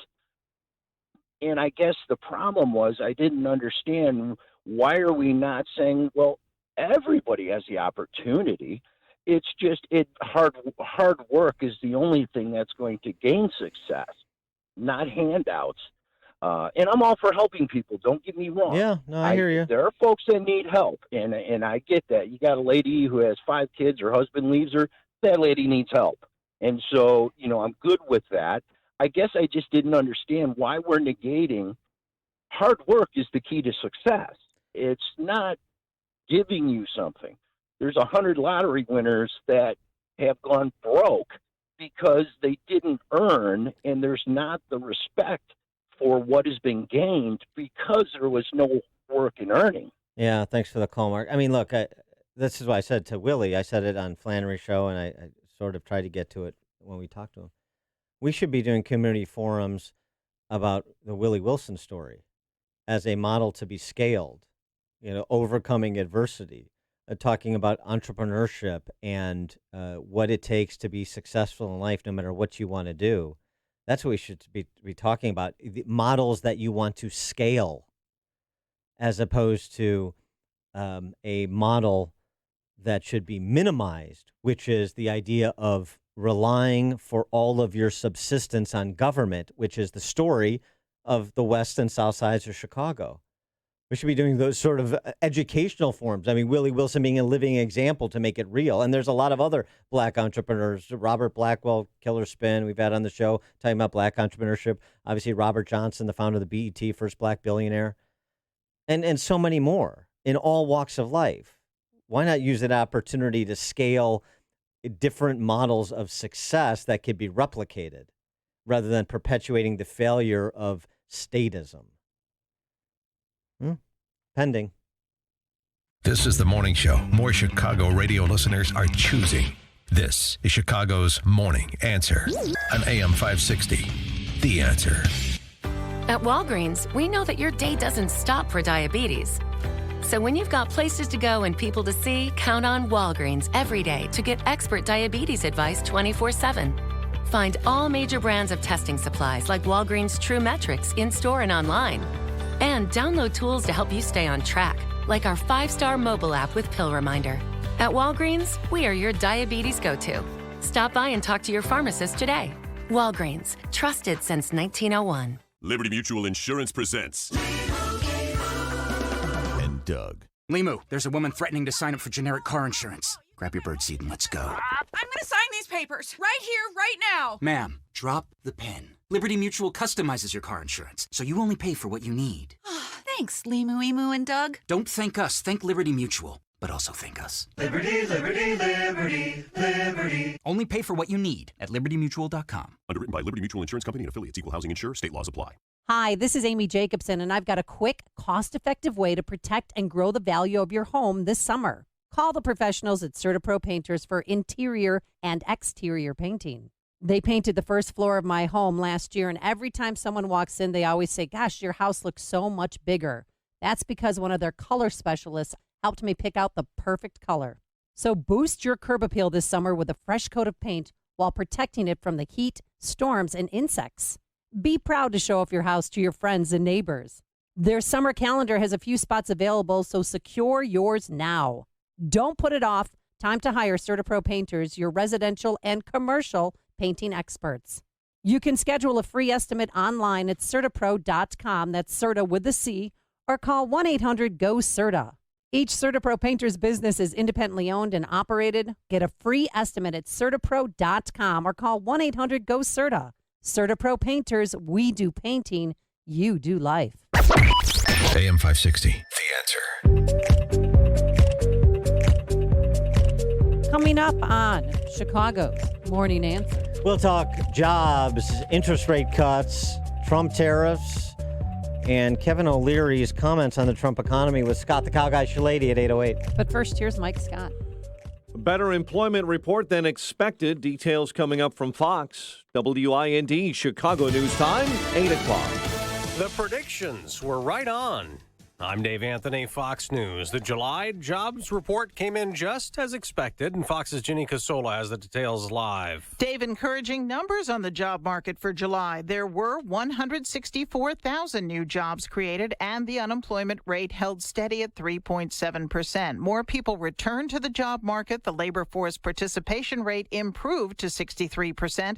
Wages increased 3.2% in the year ending in July, and jobs were created last month in construction and manufacturing. Dave? Jenny, not much reaction on Wall Street. Futures are down modestly as they've been all morning after that big sell-off fueled by the new U.S. tariffs on China that sent markets overseas also plunging.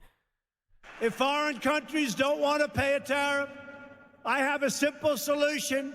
Make your product in America. President Trump at a campaign rally in Cincinnati says China is hoping he loses in 2020. They would love to see a guy like Sleepy Joe Biden who has no clue what the hell he's doing. China is threatening to retaliate again with countermeasures. The 10% U.S. tariff on $300 billion in more Chinese imports takes effect next month.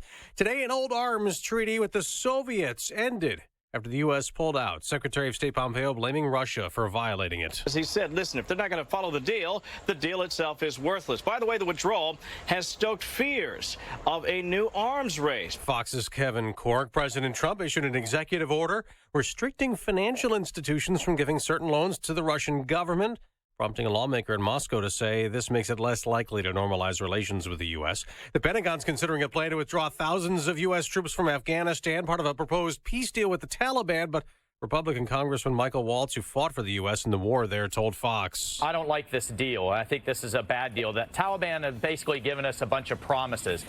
This is Fox News. Sunshine, 68 degrees. Officially at 8:02 on AM 560. The Answer. Good morning. I'm Mike Scott. The search is underway to find a mother and daughter who went missing last week on Chicago's northwest side. Police say the mother and 5-year-old Tin Nguyen disappeared from the 3500 block of North Wilson Avenue. The mother last seen driving a silver 2007 Lexus with the daughter inside as well. Anyone who has seen them is asked to call Area North detectives. A judge siding with a former Amazon delivery driver in the 2016 death of a grandmother on Chicago's southwest side. Vladimir Gray was found not guilty yesterday of reckless homicide. He was delivering packages for Amazon when he struck and killed 84-year-old Telesfora Escamilla in December of 2016. Escamilla's family says the justice was not served in the case. Truck driver is facing a citation following a chain reaction crash involving 3 school buses and a dump truck near Libertyville. The buses were carrying kids and counselors from North Suburban YMCA summer camp in Northbrook. There were no critical injuries, but 100 people were evaluated. Chicago sports. Cardinals shut out the Cubs 8-0 in St. Louis. Mets blanked the White Sox 4-0 at Guaranteed Rate Field. Bears continue practice today at Olivet Nazarene University. It's 8:03, time for the AM 560 Business Beat, a service of Signature Bank, helping local businesses succeed. Visit signaturebank.bank for your commercial banking needs. From the Fox Business Network, here's Ginny Casola. From the Fox Business Network, Wall Street is expected to react today to the July employment report. Lowe's, the home improvement chain, has notified employees in its maintenance department and those who assemble things that it is laying them off and replacing them with workers from outside the company. Lowe's has been struggling to compete with Home Depot. Stocks skidded yesterday after President Trump proposed new tariffs on imports from China to take effect in September. Women's clothing chain Avenue says it will close in 60 days if it doesn't find a buyer. The New York Post says management told staffers if it isn't able to sell the company, it will close all 260 of its stores across the country. Avenue's based in New Jersey. It sells plus-size styles. It's owned by a private equity firm, Versa Capital Management, which acquired it in a bankruptcy auction in 2012. With the Fox Business Report, I'm Ginny Casola. 8:04 on AM 560. It's time for a dry basement in a healthy home. Time to call Permaseal, 800-421-SEAL. And a check of traffic and weather is on the way next on AM 560. AM 560, The Answer, and MyPillow want to give you $1,000 just for listening. To enter, go to 560theanswer.com/cash and enter the daily keyword. Today's keyword is sleep. Enter that keyword at 560theanswer.com/cash and you could win $1,000. And make sure to use promo code AM560 at checkout when you visit mypillow.com. From AM 560, The Answer. If you have pain, I hope you listen up. Hi, it's Mike Gallagher. You don't need to live in pain. Let me repeat that. You do not have to live in pain. Chronic pain is the worst, whether it's from an accident or pain that just develops. Chicagoland, you're in luck. Dr. Ken Candido is one of the nation's most respected and successful pain doctors. He's been voted one of Chicago's best pain doctors several times. Bottom line, he's the pain doctor you need. Dr. Candido of Chicago Anesthesia and Pain Specialists will help you get off pain medication and all of the side effects. How? By finding the source of your chronic pain and fixing it. This is Ken Candido of Chicago Anesthesia Pain Specialists. Let's make you pain-free. Call Dr. Ken Candido and make an appointment with a cutting-edge, respected, and successful pain physician. Go to mypainchicago.com. That's mypainchicago.com. Thousands have been helped with their chronic pain, and you could be the next one. Get the phone number and all the info you need at mypainchicago.com. That's mypainchicago.com. Summer is here, and Matt's got the barbecue out all ready to grill. That's why he trusts Super Poly Grip, so he can enjoy his steak with full confidence. Poly Grip. Sounds like there's a party going on, but something's missing. The birthday gal's arrived, and thanks to Polydent, her bright smile is anything but a surprise. Polydent. Attention military service members. If you use dual-sided combat arms earplugs during active duty between 2003 and 2015 and then suffered tinnitus, ringing in ears, hearing loss, you may be entitled to financial compensation. Contact Thomas J. Henry for a free and confidential consultation. Dial pound 250 and say keyword service. That's pound 250, keyword service. Call Thomas J. Henry now and get the money you deserve. Principal office in San Antonio, Texas. You'll have the option to receive a one-time auto-dial text message from the station.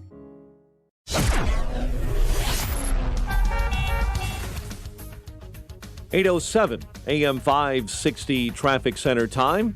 Latest now with Jim Telemonte. Inbound Ryan at 91st, a crash quickly cleared from the left lane, but traffic is heavy with delays starting on the inbound Bishop Ford Freeway around the Stony Island feeder. It's 33 minutes, 89 Ford to the merge. I-57, 18 minutes, I-80 to the Ryan, and the Ryan runs about 28 minutes from 95th to downtown. Eden's 19 minutes, Lake Hook to Montrose, outbound 20. Kennedy, 27 minutes, O'Hare to downtown, outbound 30. The Eisenhower runs 42 minutes, 390 to the Burn Circle, 23 from Manheim, outbound 33 minutes to 390. The Stevenson is a 58-minute drive, 355 to Lakeshore Drive, outbound 36. The delays on the northbound Tri-State, 95th to 75th, and from the Reagan Tollway to Lawrence. It's traffic. I'm Jim Telemonte on AM 560 The Answer. Chicago's Morning Answer continues next. Your official Chicagoland weather forecast from the 1-hour Heating and Air Conditioning Weather Center and our meteorologist, Steve Williams. Today, sunny skies, a nice afternoon. The high today, 84. It'll be clear tonight, low 62. Mostly sunny for tomorrow and Sunday. The high both days, 86. Warm on Monday, times of clouds and sun, and the high 89. I'm Steve Williams on AM 560, The Answer.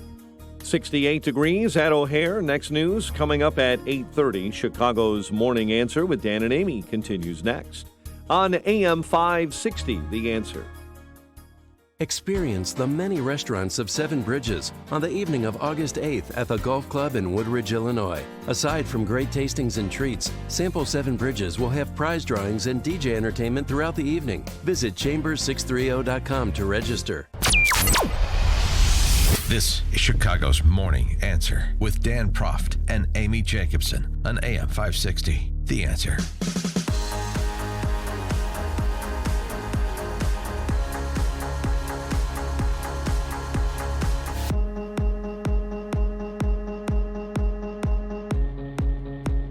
Top of the morning, Dan and Amy. I want to go back to this. It was a rather interesting interview. I don't watch Shark Tank very much, but Kevin O'Leary is one of the investor celebrities there. Sat down for this interview with Nick Gillespie over at Reason.com, and it's worth checking out. He had good riffs on capitalism as opposed to capitalism 1.0 as opposed to what Democrat socialists and others are trying to redefine capitalism to be, socialism. Now we're trying to do capitalism 2.0 when there's nothing wrong with capitalism 1.0. Volatility is inherent in a capitalist society. There are haves and have-nots. There's those that are very good at entrepreneurship and end up with more because they solve more problems. And some people have a problem with that. But capitalism can't fix that. There's nothing you can do. Anytime you attempt to redistribute wealth outside of the bounds of the capitalistic mandate, countries like Canada are flailing as a result of that. Socialism doesn't work. We know that already. You could end up like Cuba. And O'Leary's comment from his personal investing experience on the Trump economy to present. You have to differentiate. And my take on Trump and his cabinet is I don't watch the circus or the freak show, whatever you want to call it. I look at the policy. Mm-hmm. I'm a policy wonk. And I have this unique index I should share with you.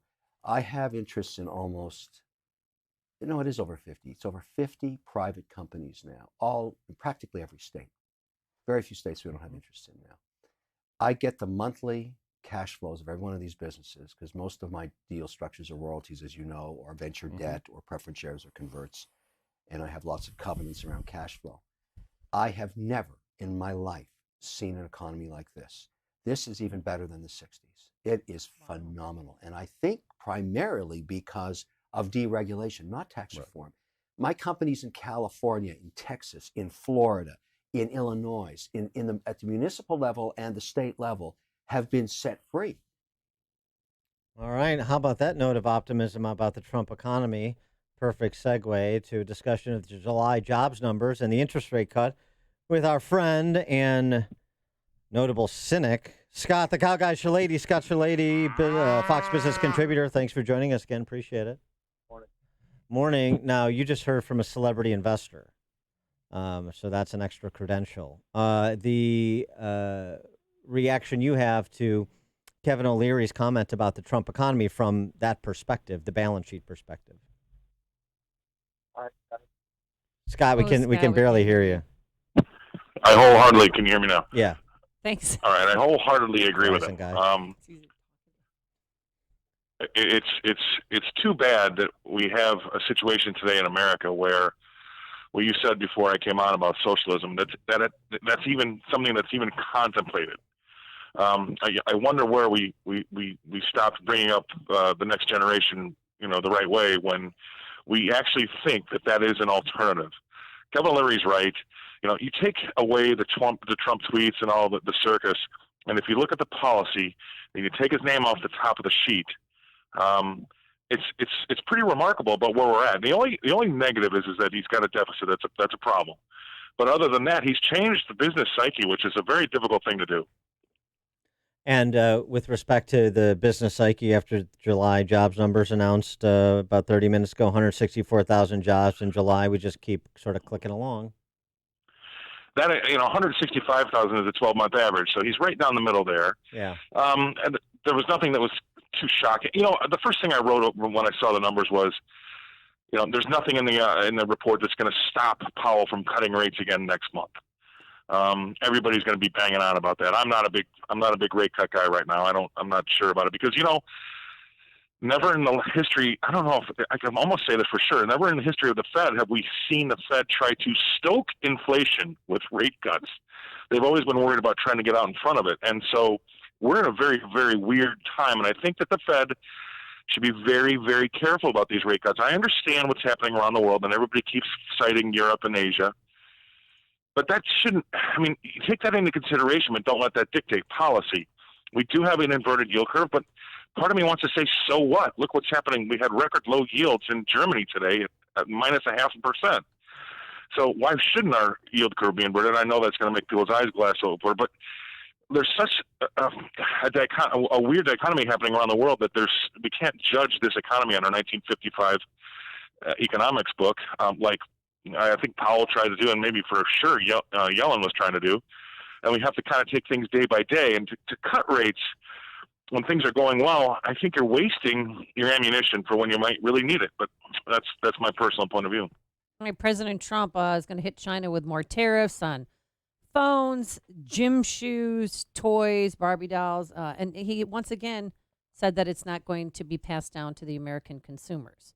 How long is he going to string on with this lie? Yeah, I'm getting tired of the tariff BS anyway, but he just came out and said he's open to delaying or halting the 10% tariff on September 1st. If China were to, quote unquote, take action between now and then. This is what the markets don't like. You know, we the toing and froing of the verbiage. And ultimately, we all have to get used to the fact that this is going to last until he's either elected or not elected. The Chinese aren't going to do a deal until then. May 10th was a watershed moment for me when I realized that, hey, these guys are going to wait it out, and that's exactly what I think they're going to do. And if you were them, what's the big deal, right? Let's see what happens in November next year. If he gets elected, we'll deal with it like we would have anyway. And if he's not elected, we're going to have a soft one in there that we can get what we want done. Yeah, perhaps he can get the Chinese to do some sort of show of good faith to buy themselves time with respect to their own countrymen, even though, of course, they live under a communist oppression. But nonetheless, there's always that fear that you could go the way of the Soviets. And so there's something they could do simply, I think, that would probably forestall the additional imposition of tariffs, and that would be provide some relief for the U.S. government paying farmers for their goods to stockpile their goods and have the Chinese pick up some of our ag products, right? Yeah, and I think yes, you're right. You're exactly right. And I think if you'll notice, I mean, he's never put out a laundry list of what he needs to have a win. I think I've said this before, but he could wake up tomorrow morning and say, "I got what I wanted. We're good to go," and nobody really knows what that is. So he's done a really good job of keeping that tight to his chest, because whatever he does finally end up agreeing to, he's going to call it a win, and then the markets are going to like that no matter what. So he's been great at keeping his cards close to his chest, and that is the one thing that he could do. We only have two things we can do to really get this economy going if we start to slow down significantly. Number one is the rate cuts, and I think that Powell's throwing them around like dimes, and he should be throwing them around like manhole covers. And number two is a deal with China. Those are the two things that could, really help us. And so one of them is a policy thing that could take time, or he wakes up one morning and says, "I won." And the other one's going to be Powell, and I worry that he's wasting his bullets too soon. With respect to the rate cuts, the one yesterday and more that could be forthcoming, as you alluded to, is there any concern about deflation? Yes. I mean, we're seeing that around the world. That's, if there's 49 books written on how to handle inflation, and there's one book written on how to handle deflation. And just to make it easy for everybody listening out there, I think deflation is a psychological issue. I'll wait till next month because things are going to get cheaper. I'll wait again till next month, things are going to get cheaper. It's psychological. And once you go into that psychological downturn, it really takes a lot to kind of pull yourself out of it. It's almost like a depression. And inflation is when things are just ramping ahead, everything's good, prices are getting out of control, and everybody loves to see their house go up 5% a month, right? So there's a lot of books on how to handle that happiness, but there's not a lot of really good roadmaps on how to handle the depression or what deflation is. I'm going to put my hands in my pocket and not spend because guess what? It's going to be cheaper next month. That is very, very difficult to get over, and that is the one thing that the Fed is definitely afraid of, because nobody really knows how to handle it. And that's why they like these rate cuts, because they're trying to stoke inflation, because that's the one ill that they know how to handle. Mm-hmm. I wanted to get your take on the prospect of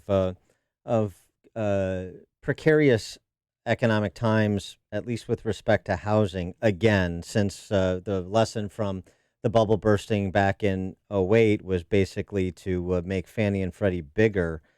Here, we've got some new data on the median home value growth between 2005, sort of market top, to 2017, sort of enough recovery time from the burst. Illinois, where you used to call home, 45th in the nation in median home value over that 12-year period. median home values increased by only 6% in Illinois as compared to, say, 120% in North Dakota and 62% in Texas and 56% in Colorado and so on and so forth. Illinois, Michigan, Connecticut, New Jersey, Rhode Island, Nevada are the worst in terms of median home value performance over that 12-year period. And I'm wondering if you think there's any prospect of not another bubble bursting in the housing market the way it did in '07 nationally, but striking like a tornado in particular spots with weak housing markets and bad state and local tax and spend policies, places like Illinois, Connecticut, New Jersey, Rhode Island. Right. Yeah, I think you're exactly right. It'll be more disparate, right? It's going to be, localized because of the first thing that came to my mind when you were reading off those states, where a lot of those were really bad, real estate tax states, right? So, how are you going to see a rise in your value of your home in Illinois when the government keeps throwing more and more tax on the top of what it would try to be selling for? I know, anecdotally, buyers in Illinois are starting to demand on the big houses a discount of 10 years of real estate tax on top of the, from backing off the price of the house before they'll give you a bid, because it's not going to go down. That's a problem. So we're going to see poorly run states punished, and that's why they haven't seen their house values rise as much. And the other states that do a better job of managing themselves fiscally will do better as well. And I think that we have a weird. There's another thing here, Dan, that nobody really talks about, but the same reason that the millennials don't get their driver's licenses anymore. I mean, I got mine on my 16th birthday. It was a big deal, right? I know. They're waiting till they're 25, 28. They could care less, and they're also living in mom's basement till they're 35. They could care less. Well, I'm living that right now. Yeah, we've My got a son's whole 15. new. He's about to be 16, and he has no desire to get his driver's license whatsoever. He takes the train, he takes the bus, and that's. And you only have 20 more years with him. No, yeah. No, I mean, do you think I should push him to get his driver's license? Yes. No. And go to well, work. Yeah, it depends on. No, but really. that's definitely a trend. Definitely a trend. Oh. Scott, we lost you Scott with again. his parenting tips, and we've lost his audio. Scott, can you? Oh, there you talk go. into He's the back. phone? All right. Yeah. What are you doing over there, buddy? Yeah, I know. Yeah, right. Yeah. You gotta pay the bill. But anyway, okay. Go. Your millennials delaying growing up, and so delaying putting stakes in the ground is what you were saying. Yes, and that we need them to push the the bottom rung of the housing market up, and that's been slow as well. So we'll have to wait and see. But I think that's going to suffer. The states are going to suffer with bad tax issues, and we're going to see this. You're right, tornadoes here and there, and then other places really kind of start to take off. So it's going to be very disparate. So the upshot is leave Illinois even more quickly than Andrew Yang says you need to seek higher ground before the waves crash into your front yard because of climate change. That's how fast you should leave Illinois. Yeah, right. Well, yeah. If anybody's telling you that the situation in Illinois is going to get any better anytime soon, they're lying. It's only going to get worse. He is Scott Shalady, Fox Business contributor and all-around good guy. Scott the Cow Guy, thanks for joining us. Appreciate it. All right. Have a good weekend. You too. Take care. And he joined us on our turnkey.pro answer line. Listen to Dan and Amy on your smartphone. Download the AM 560 mobile app today at 560theanswer.com/mobile. Hey, look at this. Why are you on your phone? We have dinner reservations. I'm getting a quote for life insurance from Ethos. Just look. Wow. I thought it would be more expensive. A friend told me about Ethos. It's a new, straightforward kind of term life insurance that offers policies for any budget. Let's do an estimate for you. Do we have time? You just answer 4 simple questions to get an instant quote. These are easy questions. And there's the instant quote. Seriously? That was really fast. I know, right? And the online application only takes about 10 minutes. No pushy agents. And in most cases, no medical exams. It's perfect for us. Can we apply right now? Why not? And after dinner, maybe we can celebrate. You know what? Ethos is perfect for us. Ethos is ethical term life insurance. Straightforward and super fast. Don't put it off. Go to ethoslife.com for a free instant quote now. ethoslife.com. That's ethoslife.com. I'm doing it. Justin's doing it. My sister's doing it. A lot of people are taking Balance of Nature. Why? Well, it's an easy and convenient way to get the fruits and veggies you need on a daily basis. Because admit it, we're not eating enough fruits and veggies at all those summer barbecues where there's beer and brats and hot dogs. Balance of Nature is just that, easy and convenient. And if you listen to this station, you've heard people talk about how Balance of Nature has changed their lives, and it could do the same for you. So start living a healthier life today by taking Balance of Nature. Experience the difference for yourself. And right now, 25% off your first order, free shipping, plus they'll throw in a real convenient travel set that contains a free additional week of Balance of Nature. You can't go wrong with this. Limited offer. It may end soon. So call 800-246-8751. That's 800-246-8751. Use discount code Chicago or go to balanceofnature.com.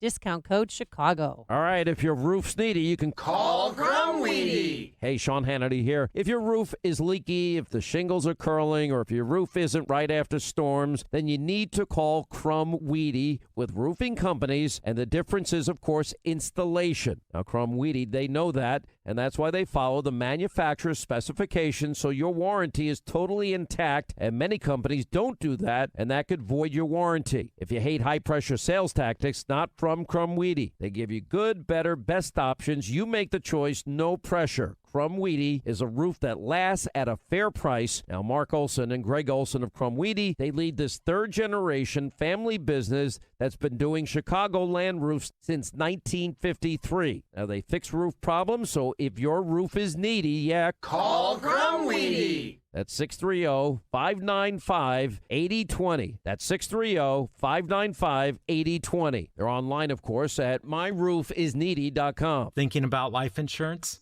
What if you could make one free phone call and learn your best price from nearly a dozen highly rated, price-competitive companies? Well, that's exactly what happens when you call SelectQuote Life. For example, George is 40. He was getting sky-high quotes from other companies because he takes meds to control his blood pressure. But when I shopped around, I found him a 10-year, $500,000 policy for under $25 a month. I'm SelectQuote agent Dan Savino. And believe me, if SelectQuote isn't shopping for your life insurance, you're probably paying too much. For your free quote, call 800-607-3551. That's 800-607-3551. 800-607-3551. Or go to SelectQuote.com. Since 1985, we shop, you save. Get full details on the example policy at SelectQuote.com/commercials. Or price could vary depending on your health, issuing company, and other factors. Not available in all states. AM 560, The Answer.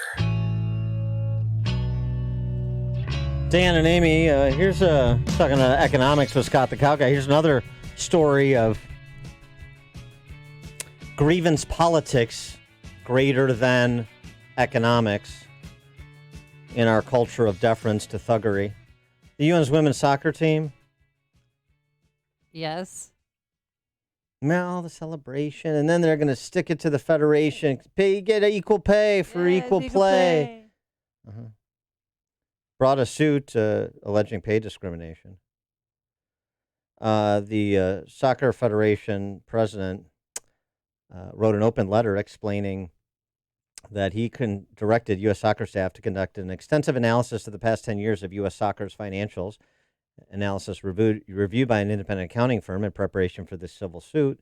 The analysis shows two things. One, the women's team is paid more than the men's, despite earning less per game by about half, 100%, I should say, half of what men earn per game for the federation. And the U.S. women's team has hemorrhaged money for the federation over the last decade. The U.S. Soccer Federation paid women $34.1 million in salaries and game bonuses, paid men $26.4 million, not counting the significant additional value of various benefits that our women's players receive, but which our men do not. For example, they have guaranteed salary thanks to their collective bargaining agreement. Their base salary is higher. There's poor aggrieved women. But it doesn't matter. The truth doesn't matter. The quality of the grievance and how much you can get it amplified by the D.C. press corps to gaslight people is what matters. And that's how this plays out. Also, from 2009 to 2019, which includes 2 Women's World Cup championships, the women's national team earned gross revenue of $101 million over 238 games. It's an average of $425,000 per game. The men's national team earned gross revenue of $185 million over 191 games for an average of $972 per game, twice as much. more than twice as much. Across the entire 11-year period, the women's national team games generated a net loss Of how much? $27.5 million. Now, U.S. Soccer says we don't view these as losses. They're an important investment in our women's national team and the long-term growth of women's soccer and so on and so forth. And that's fine. You can spend your money, including money you don't have, however you want. But number one, they're not underpaid. They're overpaid based on a real-world business in terms of what you're generating, the profit you're generating, and what you're earning in absolute terms. And they're overpaid as compared to the men. If anybody has a discrimination suit, and I don't think anybody does, because wages shouldn't be set by governments. They should be set by negotiation privately in private sector operations, which U.S. Soccer Federation is one. But I mean, if anybody has a grievance, it's the men. And maybe the men will learn from Megan Rapinoe and crew and do the same thing. The only problem is, of course, they won't find a sympathetic D.C. press corps to amplify their phony baloney economics and their cheap demagoguery. The women's soccer team under Rapinoe, whatever the hell her name is a disgrace. Disgrace in terms of how she talked about the president, how she disrespected the flag, and how she lies to people about the economics of women's soccer. Disgrace. I'm sorry to say that about a World Cup champion, but I judge people on their behavior. Coming up on Chicago's Morning Answer. We'll talk to Burgess Owens, former NFL great, Super Bowl champion, now businessman, author of some very entertaining books about Trump's tweets and the Dem debates at 8:38. And before that, a way that you can win $1,000 in cash. We'll give you a shot at it. But first, let's get into the newsroom. Here's Mike Scott. 69 degrees, 8:31, and the nation's economy this morning, totaling up 164,000 jobs in the month of July. That's better than some economists' forecast of 154,000, brings the total U.S. labor force to a record 163.4 million. President Trump, no problem, he says, with North Korea firing off those short-range missiles. Short-range missiles, we never made an agreement on that. I have no problem. We'll see what happens. The president says he still believes he can negotiate a deal with North Korean leader Kim Jong-un. Apple putting a hold on a program that lets contractors listen to the queries from people using Siri. The program helped contractors grade the digital assistant's responses, but it also let them listen in to some very personal conversations. The Air Force taking an extraordinary step. They're dealing with an epidemic of suicide. For the first time ever, all units will take a day off from training. The units will choose a day from now to September 15 to take a tactical pause. So far this year, the Air Force reports 78 suicides. Search is underway to try and find a mother and daughter who went missing. On Chicago's northwest side, the mother last seen driving a 2007 silver Lexus with her daughter. An investigation continues after a body was pulled from Lake Michigan on Chicago's near north side late last night. It happened near the 800 block of North Lakeshore Drive. Cardinals shut out the Cubs in St. Louis, 8-0. Mets blanked the White Sox 4-zip, guaranteed rate field. The news service of Staples. Staples is your back-to-school destination. Get all the supplies your child needs at incredibly low prices. Right now, Staples cop books and 24-pack Crayola crayons are just 50 cents each. In-store only, ends 8/3/19, limit 30 while supplies last. Staples. 8:33 is our time. We'll have a check of traffic and weather on the way next on AM 560. Mike Gallagher is thinking about moving again. There has become this narrative that in the state of Minnesota, Mike Lindell, the MyPillow guy, is going to challenge Ilhan Omar for the congressional race when she is up for re-election. Holy cow. Boy, I may have to move to Minnesota just to become a resident so I can vote for him. The Mike Gallagher Show. Weekdays at 9, right before Dennis Prager at 11 on AM 560. The Answer. Is your old AC a clunker? Does it clunk, leak, or make weird noises? Could be it's on its way out. Luckily, the highly trained techs at your local 1 Hour Heating and Air Conditioning will replace your AC with new top-tier equipment. And isn't that what you want to hear? Right now, get big savings on a complete cooling system. Call 855-1-HOUR. Your comfort is just a call away. Call 1 Hour. Terms and conditions may apply. Call for details. Independently owned and operated. Licensed in the respective state or county. Highland Park Ford Lincoln's in the house. Here's Alan Marty. We're back on the radio and getting bigger than ever. We're the #1 Lincoln dealer in town. And Chicagoland's first ever Ford Lincoln Superstore, too. Folks like our great deals, for sure. Just yesterday, I got attacked by the paparazzi. Really? But I think the groupies are the worst. Groupies? All the Highland Park groupies we have. Sure. Right, Al. The Highland Park Ford Lincoln Superstore. Call 1-800-984-9000 or go to alanmarty.com. Well, I have groupies. A rich fantasy life is important. This is Alan Marty. Deal with us. Townstone Financial is synonymous with great rates, low closing costs, and phenomenal service to the thousands who have completed purchases and refinances with us since 2002. Hi, my name is Barry Sterner, owner of Townstone Financial. Let's hear from Jim, who just completed a no-cost refinance with Townstone Financial. I would recommend Townstone to anybody, and I do. I always knew where we were. I knew the dates. I knew when I had to have information. There was no fire drills. The overall experience was, off the charts. I've not experienced, there's very few companies that I've encountered that really deliver that customer experience, and that's what sets you guys apart, hands down. Remember, nobody values your business more than Townstone Financial, and I'm always available to answer your questions. Call me now at 312-896-2110. That's 312-896-2110, or go to townstone.com. That's TOWNSTONE.com. Townstone Financial is licensed in Indiana, Michigan, Wisconsin, Florida, NMLS 136639, www.nmlsconsumeraccess.org, Equal Housing Lender. A lost dog, not a lost cause. Read Catching Murphy, the latest book from the Associated Press, available now exclusively at Amazon.com. 8:36 AM 560 traffic center time. Here's Jim Telemonte. Northbound I-55 traffic is jammed right now from 53 to Clarendon Hills Road. Then we see additional Stevenson delays from Cicero much of the way to the right. It's an hour and 4 minutes from 355 to Lakeshore Drive, but just 28 minutes from the Tri-State. Outbound 43 minutes to 355. The Edens is 5, but the eastbound spur is stuffed up. Tri-State to the Toll Plaza. Kennedy is 27 minutes O'Hare to downtown, 17 from Montrose, but 18 in the Express. Outbound 30 to the airport. Eisenhower, 40 minutes, 390 to Circle, 23 from Mannheim. Outbound 32 minutes to 390. Ryan, 27 minutes, 95th to downtown. I-57, 17 minutes, I-80 to the merge, Bishop Ford, 30. That's traffic. I'm Jim Telemonte on AM 560, The Answer. Chicago's Morning Answer continues next. Your official Chicagoland weather forecast from the 1 Hour Heating and Air Conditioning Weather Center. Nice day ahead. Plenty of sunshine. High near 84. 69 degrees at O'Hare. Next news coming up at 9.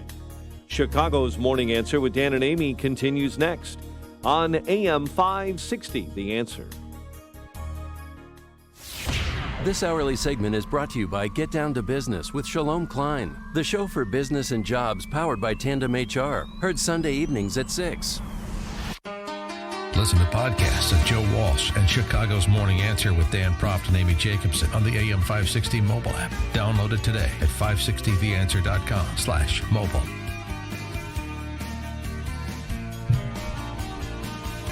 Top of the morning, Dan and Amy. President Trump in Ohio yesterday, rallying in Cincinnati among the faithful.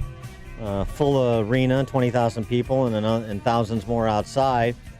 Had a good old time. Trump offering some commentary on the 5 hours and 20 socialists that debated on Wednesday and Thursday night, as well as continuing to prosecute his case against generational Democrat control of major urban centers in this country and what that has wrought in places like Baltimore. Only 2% show up. Catch and release. We could end it immediately. You see our inner cities. We spend billions and billions and billions for years and years and years. And it's stolen money, and it's wasted money, and it's a shame. And the reaction, of course, is for Baltimore for this whole week to the back and forth between Trump and Elijah Cummings and their associated allies. What's the response from the mayor of Baltimore? A city that got $18 billion in federal assistance in various forms last year. Send us more money. That'll fix the problem. They need more money. I mean, come on. They make Trump's case for him, don't they? For more on this topic and those debates, we're pleased to be joined again by our friend Burgess Owens, NFL champion, founder of the National Mentoring Program Second Chance for Youth, businessman, and author of a couple of books. Of course, the best book title in a generation, Liberalism, or How to Turn Good Men into Whiners, Weenies, and Wimps, and his new book, Why I Stand, From Freedom to the Killing Fields of Socialism. Burgess Owens, thanks for joining us again. Appreciate it. Dan, looking forward to it. Amy, how you guys doing? We're Look great. forward to chatting with you. And Amy, is there Sure. something you would like to say to Burgess Owens? Happy birthday. Well, you don't say it, you sing it. Oh, Sing boy. it. Sing it. Happy social media. birthday, dear Oh, I'm sorry, Burgess. I'm sorry you have to endure this. Happy birthday to you. Now you get anything you want off that dessert menu. You get whatever you thank want. you guys. Yeah. Thank you guys. Well, one thing about social media, it does not forget, unfortunately, sometimes. Thank you so much. I appreciate that. All right, Burgess. So, what were your takeaways from Wednesday and Thursday's debates? It was interesting. CNN and also a Fox affiliate in L.A., two focus groups of dyed-in-the-wool Democrats, 9 in Iowa, 6 in L.A., and you know who they said was the clear away winner, almost unanimously? Cory Booker. I didn't see that. But anyway, what did you see? I think the greatest winner is American people. We're finding out, the gift that we were given a while back, the last round was, was Sanders. I mean, we now can call it for what it is. It's socialism. And for those who want to, we do have social media. You can find out the socialists have never won. They've never done anything good for any country that's been part of. So we have in front of us on the Democratic side socialists that are really beginning to prove that they don't really think through a lot of stuff. And I'm excited about it, to be honest with you. The American people are waking up as much as sometimes our president. For many, I love the way he speaks. By the way, I love the way he texts. But for those who are not used to that type of approach, at the end of the day, he's getting results, and he's showing the American people where the real problems are. I am absolutely excited about the fact we're talking about Baltimore, because this has been going on for too many decades, where we've just been it's just like an invisible group of people that nobody thinks about. They target every 3 or 4 or 5 years or 4 years, but nothing is ever done. And I'm so glad we're now talking about it. Every single day somebody's talking about Baltimore. Matter of fact, I don't know if you guys, I'm sure you know, but Elijah Cummings got burglarized last night or 2 nights ago. Yep. That's right before Baltimore. Trump's tweet. Well, he said 20 years ago he lived in a crime-infested neighborhood, and apparently he still does. Yeah. He still does. And here's the thing that I think is important to remember about these leftists, particularly black elitists. They're used to getting away with ambushing people, coming out, just hitting people, and then running back into the dark. What's happened with President Trump? He's calling out Elijah Cummings for who he is, and I'll be directly honest about it. He's a coward and a bully. He's become very wealthy over the last couple of decades, from rags to riches, while his community has been savaged, and people have been lost hope. So I'm happy to have this conversation. You'll notice that Elijah Cummings now is going to be very, very quiet now that he's been put on the spot. You're not going to hear a lot about him. He's not going to be shouting and screaming at ICE officers for a little while. You're going to have somebody else come out and take his spot. Probably John Lewis probably take his spot for a few minutes, and you'll see that happening soon. And I'm sorry, go ahead. Well, it was refreshing. President Trump, I was horrified by what he tweeted, and then I thought, you know what? It's time that somebody did something. I want him to take a step out further and call out Danny Davis and Bobby Rush, the congressional members in Inglewood and the west side of Chicago, which are shooting galleries every weekend. Oh, absolutely. Well, and here's the thing, and I talk about it in depth. The reason why I have such a passion for this, I talk about it in depth in my last book, Why I Stand. The greatest enemy, the greatest danger to the black community over the last couple of decades has not been white supremacists. It's been black elitists. It's been these black socialists, Black Caucus, President Obama, all those who have actually made it great in this country, done their thing, and experienced the American dream, and they get paid very, very well to tell the rest of us that we can't do it. And then, of course, it's all about the power. You get people dependent, get people thinking that they really can't. They need someone else to do their heavy lifting for them. Of course, that's when these guys step in. That's how we lose our freedom. Because we don't think we can solve our problems ourselves. We'll give it to somebody else, and no one cares about our problems the way we do, personally. So it's Bob Rush, all those guys. You're right; they're part of the problem, and we're finally having a conversation. And we're going to have more and more black conservatives, which is where the answers will be. By the way, I appreciate so much the Americans. We do our very best to show these issues, but the white Americans do so much. Black American conservatives have to step up, call it for what it is, get in these communities, roll up our sleeves, go to work, and tell our kids that if I can do it, you can do it. When we get that done, then we're going to start getting hope again, and these elitists, these parasites, will be shown for what they are, and they'll be pushed out of office and have to go out and get another job, which personally I don't think many of them could ever do, to be honest with you. Not very talented, this group of people, politicians that we have in office now. We're talking to Burgess Owens, his book, Why I Stand from Freedom to the Killing Fields of Socialism. Let's talk about one of those socialist killing fields. Spanish newspaper El Mundo reporting that Nicolas Maduro, the communist dictator of Venezuela, has essentially organized, about 2 years ago, he organized a new death squad, which he declared at the time would join the fight against crime and terrorism and so forth. Since their formation, 641 members of this special action forces have begun terrorizing those suspected of opposition to Maduro, carried out thousands of extrajudicial killings and other human rights abuses, according to, again, El Mundo, the Spanish newspaper. Now, I bring this up not just to revisit the ravages of socialism in Venezuela as a cautionary tale, but also because, incredibly, we had a Chicago Teachers Union delegation go down to Venezuela to get tours of the public schools in the Maduro communes. And we had a area vice president, the Chicago Public School, the Chicago Teachers Union. These are teachers in Chicago public schools, 350,000 kids, 85% are on free or reduced school lunches, mostly African-American, north of 80% African-American student body.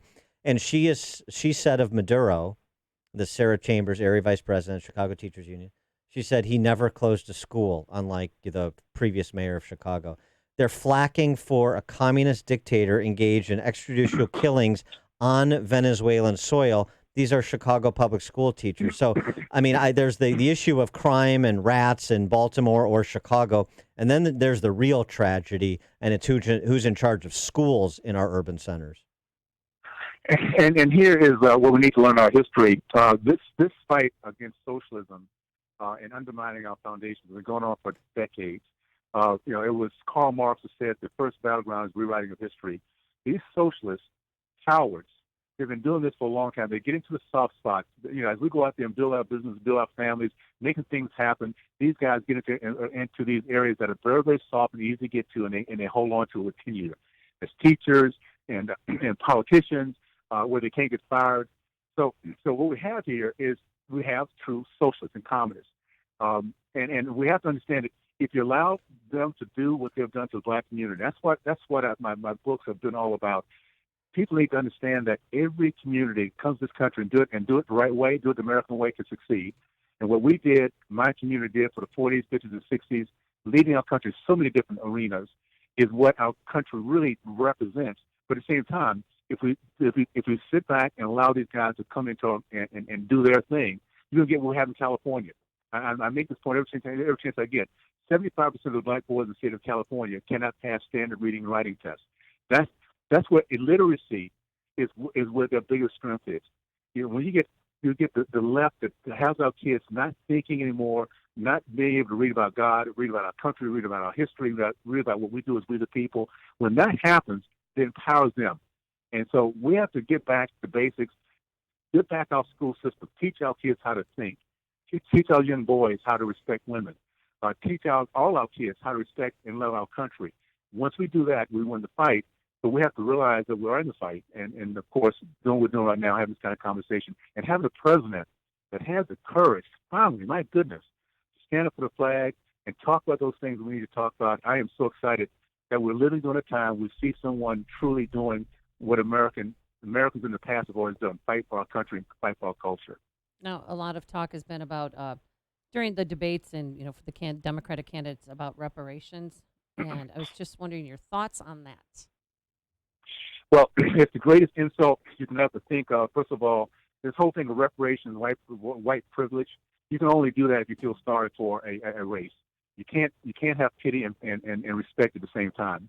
And if you feel sorry for somebody that are hapless and hopeless and have not done anything for themselves because the white man is so oppressive and so much more powerful, then you can't respect yourself, and other people can't respect that race. My parents would have been ashamed of what the conversation is today, because they worked so hard to make sure that they were kicking butt, which they did. And I have to continue to remind people, 40s, 50s, and 60s, the black community led our country in the growth of the middle class, led our country in terms of men committed to marriage. Percentage of entrepreneurs, 40%, now it's 3.8%. Every segment of the process of success, we were winning in. And that's because they weren't depending on white people. They had their segregated communities. They looked within themselves. They had the leaderships there. They had the money flowing there, staying there, and they were really doing. That's what I grew up with. So I'm so proud of my race. What we have to do is get back to our history. White Americans need to learn our history and realize what we've done together and how our culture, black, white, Hispanic, all across the board, has done so much to elevate everyone that comes here. We cannot allow the leftists to make us ashamed of that. And black Americans need to man up, learn our history, and stop feeling sorry for ourselves and blame somebody else for every single hiccup that happens in life. Life is what it is. We're here to learn and grow, and we've done the very best in our country together, overcoming our obstacles. And of course, anywhere, there's no place around the world you can find the kind of success the black people have than in America. That's because we've assimilated and we've learned that this culture works for everyone, and we should be proud of that. So then I take it you're not going to be joining Kristen Gillibrand on her tour of the suburban communities to educate white women about their privilege? You're not going to be part of that? True. By the way, she represents a true racist. I just want you guys to know, when you want to see what racist looks like, she represents a true racist. She looks at her skin, and then she looks at our skin, my skin, and tells me she's so much better because she's white. Understand, that's the bottom line. Mm-hmm. I grew up in the 60s. That's what we grew up with racists talking about how their skin made them so much better than my skin. And Martin Luther King and my dad's generation, we fought against that. Say we are equal in the eyes of God, and we can do anything given the same opportunity. And these liberal elitists are nothing but racist. Only the difference is they grab you by the shoulder, give you a big hug, and then they stab you in the back. Yeah. So understand that's who they are. That's who they are. So keep that in mind. All right. Burgess Owens, NFL Super Bowl champion, founder of the National Mentoring Program, Second Chance for Youth. The new book, Why I Stand, From Freedom to the Killing Fields of Socialism. Burgess, always a pleasure. Thanks. Thank you, Danny. Go to burgessowens.com. You can find me there. And Dan and Amy, thanks so much, and I appreciate the happy birthday. All right. Do it again next year. All right, Burgess. Have a good one. Take care. Thanks. Happy birthday. And he joined us on our turnkey.pro answer line. It's what Chicago is talking about. It's Chicago's Morning Answer with Dan and Amy on AM 560. The Answer.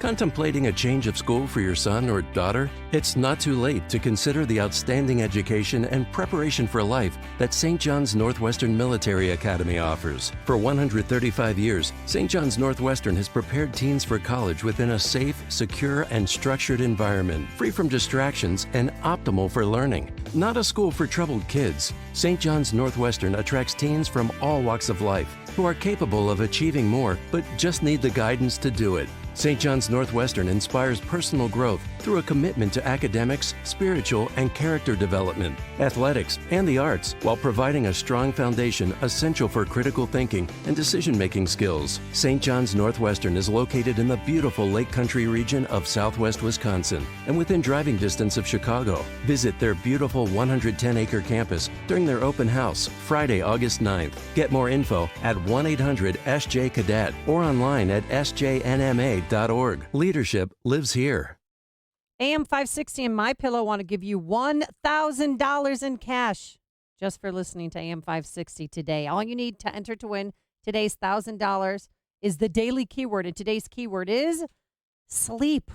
Just go to 560theanswer.com/cash and enter that keyword, and you'll be entered to win $1,000 in cash, courtesy of AM 560 and our friends at MyPillow. And don't forget to visit MyPillow.com. Use promo code AM560. That's MyPillow.com, promo code AM560, or I like to use promo code Amy. Hey, does your basement smell, like a basement, musty, odor-ridden? Well, the natural airflow in your home originates below ground and works its way into your living environment. You and your family are breathing that unhealthy air even when you're upstairs. And that's why you should give our friends over at Permaseal a call. 800-421-SEAL to schedule a free inspection with one of their certified consultants. They'll conduct a thorough inspection of your basement and crawl space, provide you with proven solutions that will help prevent mold, spores, and allergens from affecting your family. For the past 40 years, they've helped close to 500,000 homes in Chicago and Northwest Indiana, and that is why they have earned an A+ rating with the Better Business Bureau. So stop breathing that unhealthy air. Call Permaseal today, 800-421-SEAL, 800-421-7325, or visit permaseal.net. Balance of Nature, changing the world one life at a time. I'm 68. I have some arthritis. I listened to this on the radio for about a year, and I said, I really have to try this. And I listened to Dr. Howard explain how they do a cold processing, which takes the water out but keeps all the essential vitamins in the fruit and vegetables. And I've been taking it for about a month and a half now, and I really enjoy it. I count on it every day. Experience the Balance of Nature difference for yourself. Receive 25% off your first preferred purchase of Balance of Nature. Plus, get a set of convenient travel bottles containing a free additional week's supply of Balance of Nature's fruits and veggies. With these discounts, you will still receive free shipping on every order. This limited time offer will only be available until the end of the week, so don't wait.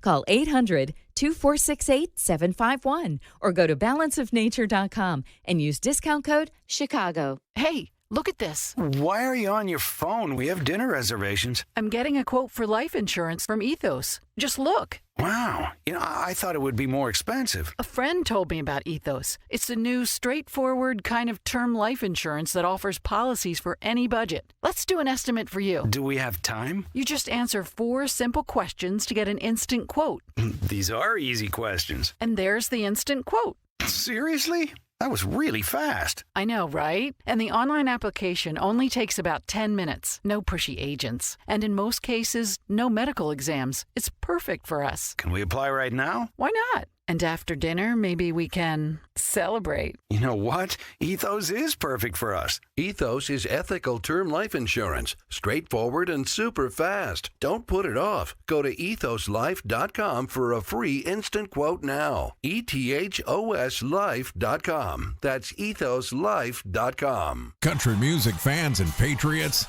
Saturday, August 10th at Schaumburg Boomer Stadium. It's Toby Keith. Brought to you courtesy of the red, white, and blue. Toby Keith, Clay Walker, Colt Ford, Craig Campbell, and local favorite Six String Crossing are bringing you the Freedom and Dignity Festival, benefiting the job training program Cafe Liberty, getting unemployed veterans back to work.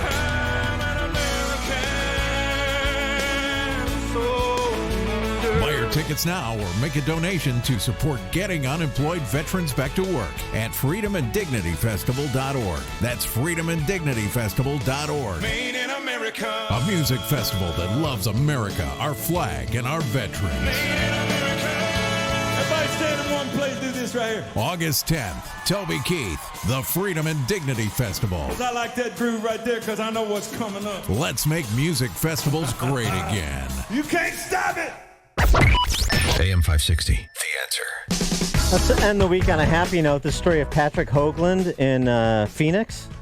Got laid off from his job at a metal recycling company.